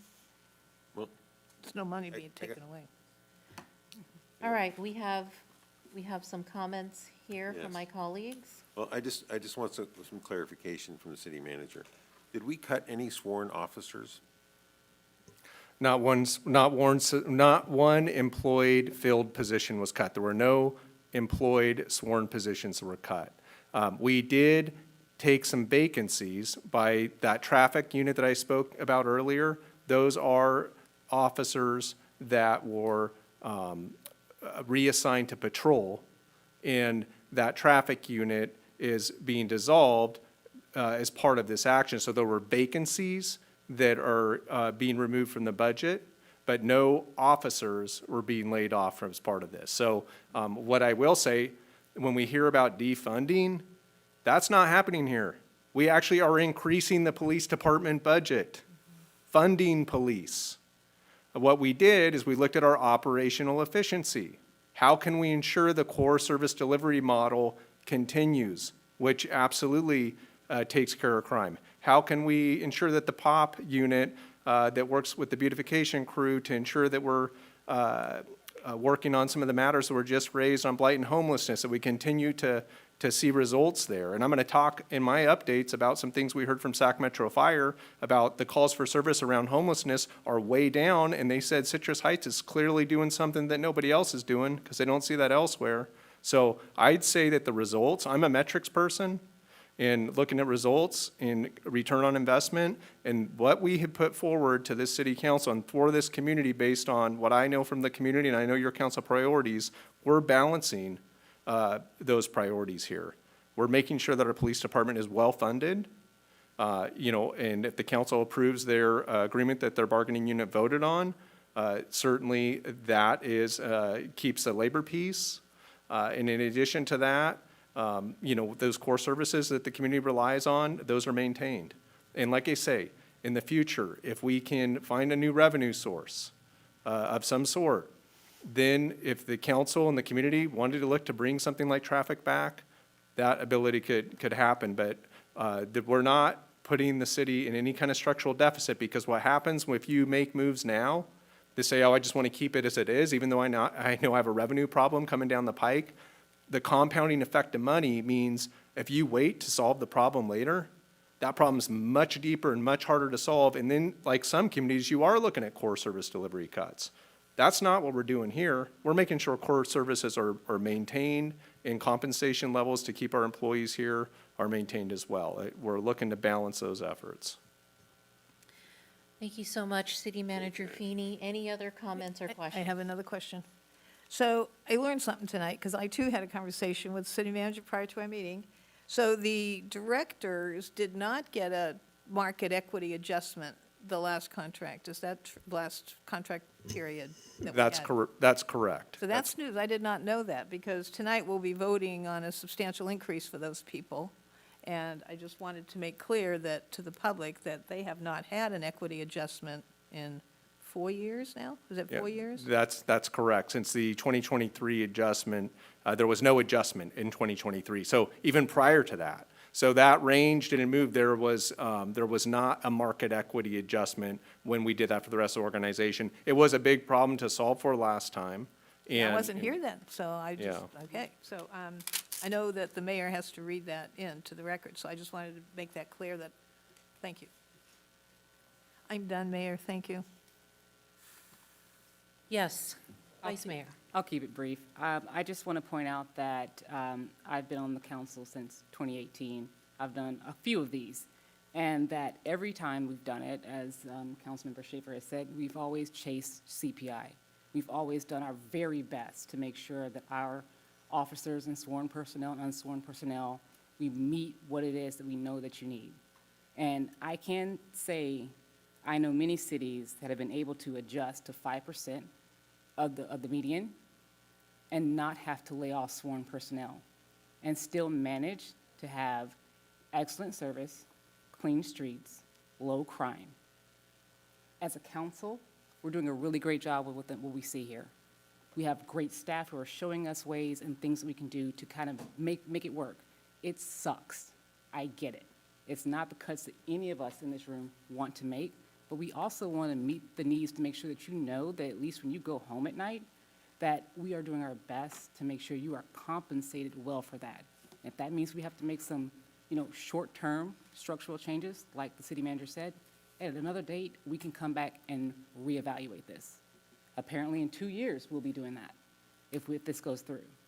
I just ask for grace and patience and understanding. I think we all see the numbers. We all saw the red lines, right? We all know what's out there in the future, and until something changes, we're going to do our very best to meet where we are, provide service for our residents, because that's what we're here for, and also make sure that we're not in a structural deficit. Thank you, Vice Mayor. Any additional comments or questions? All right. Okay, let's entertain some motions. I'd like to move that, She has to read that section. what's that? She has to read that section, right? She has to read that section? Actually, with Human Resources Manager Rojas reading that, that's been completed as it relates to government code. Is that correct, City Attorney Jones? Yes, Did she yes, read- but you do okay. need to take each of the 4 resolutions separately, though. Okay. I move that we adopt Resolution 2026, a resolution of the City Council of the City of Citrus Heights, California, adopting a memorandum of understanding with the Citrus Heights Police Officers Association. We have a motion. Do I have a second? Second. We have a motion and a second. Those in favor? Aye. Aye. Any opposed or abstain? Okay, next motion, please. I move that we adopt Resolution 2026, a resolution of the City Council of the City of Citrus Heights, adopting the memorandum of understanding with the Citrus Heights Police Employees Association. Second. All right, we have a motion and a second. Those approving? In favor? Aye. Those in Aye. favor, excuse me? Aye. Aye. Long night. Any opposed or abstention? I know, my brain. Thank you. And we have that motion. Next motion? Somebody else want to take it? I'll do it. I move that we adopt the resolution of the City Council of the City of Citrus Heights, California, adopting an amended salary table with cost of living adjustments and select market equity adjustments. Okay, we have a Second. motion. Second. Second. Those in favor? Aye. Aye. Aye. Any opposed or abstaining? All right, next motion, please. I'll move that we adopt a resolution of the City Council of the City of Citrus Heights, California, adopting the amendments to the employer contribution level for employee health benefits. Second. All right, we have a motion and a second. Those in favor? Aye. Aye. Any opposed or abstaining? All right, we have our motions. Next item, please. Next item is items requested by council members or future agenda items. I got two. One All is. right, go ahead. One is that item 11, our road safety report. It'd be really nice if we had staff just put this on a regular agenda item and maybe make a couple slides and show how wonderful or not our city is for crashes. That's one. Do I have a second for I that? second that. Thank you.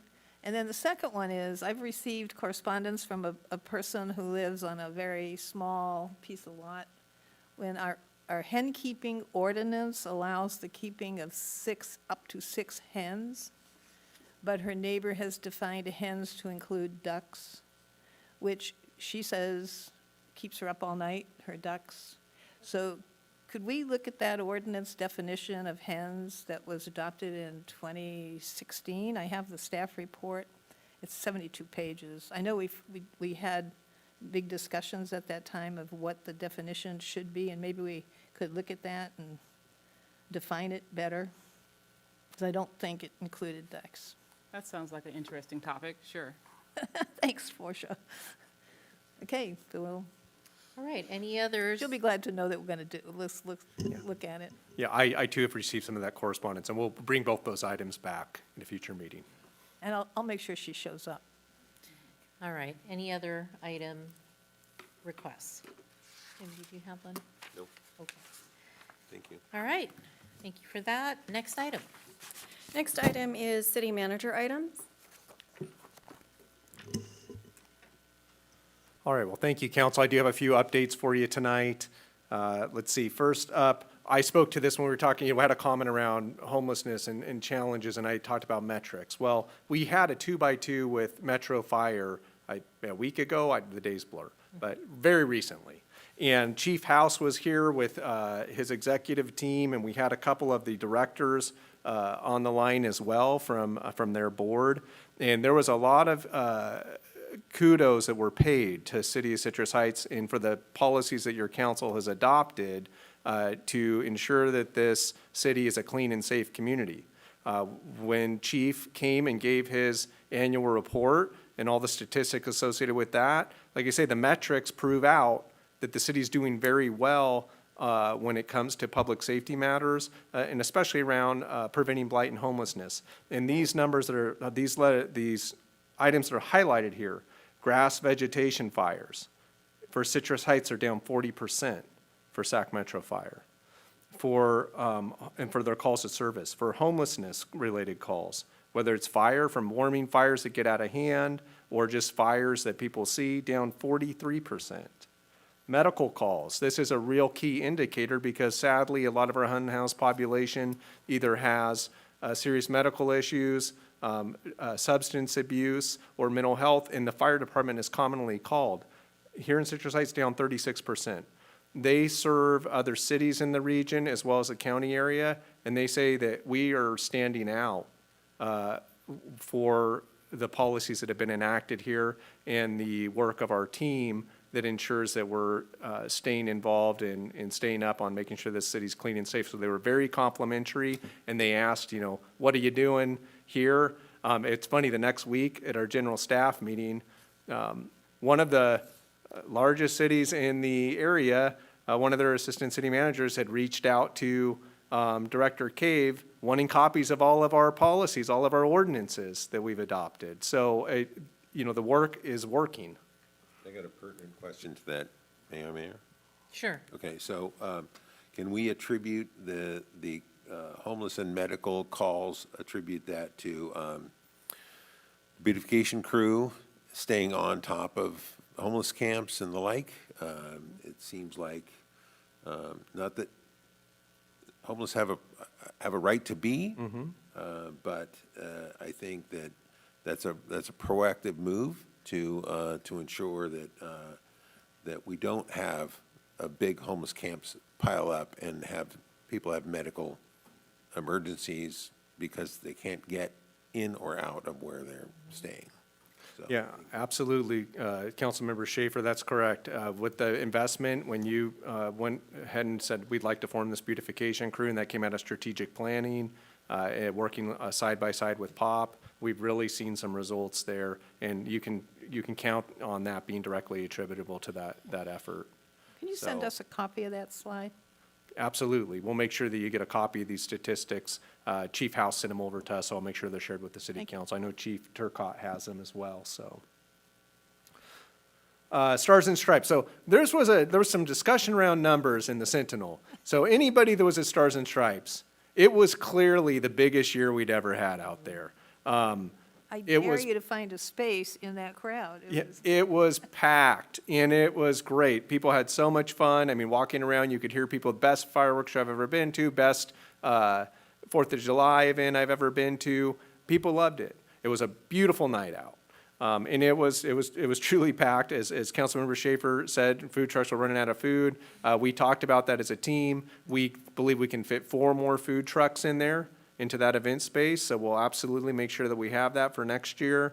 And then for restrooms, I think we need to redistribute those. We have a big bank of them located in one area. We're gonna get more strategic on the locations and add some as well, because attendees were way up. There's been numbers that were reported before where there were estimates that were given based on what you saw in people and how many square footage, but they were just kind of rough estimates. We have this Placer AI data that helps from an economic development tool when we're trying to attract businesses, and we can also use it for events like this. So we did a look back, and it pings kind of cell towers to see where people are from, and they have their algorithms, I guess, that they put forward to estimate attendance. So it looks like, according to their numbers, some of the past attendance was, more around 3,000 to 4,000. And I know in the Sentinel was talking about 7,500 based on some crowd estimates in the past. Now we're up at 6,000. So it absolutely did not go down. It was a big success. And it just, I think there was a discrepancy on the numbers that went forward. But like I say, anybody who was there had a lot of fun, but I just wanted to make sure to hit that here, because I think anybody that was there was kind of scratching their head when they saw that news story. Was there a big mess at the end of the night? Nothing that our team couldn't handle. Nothing our So, team couldn't yeah. handle. I was, because we got a good team. By the way, kudos to the team for staying late and cleaning all that up after 10 o'clock. Well, it's a shame people don't clean up after themselves.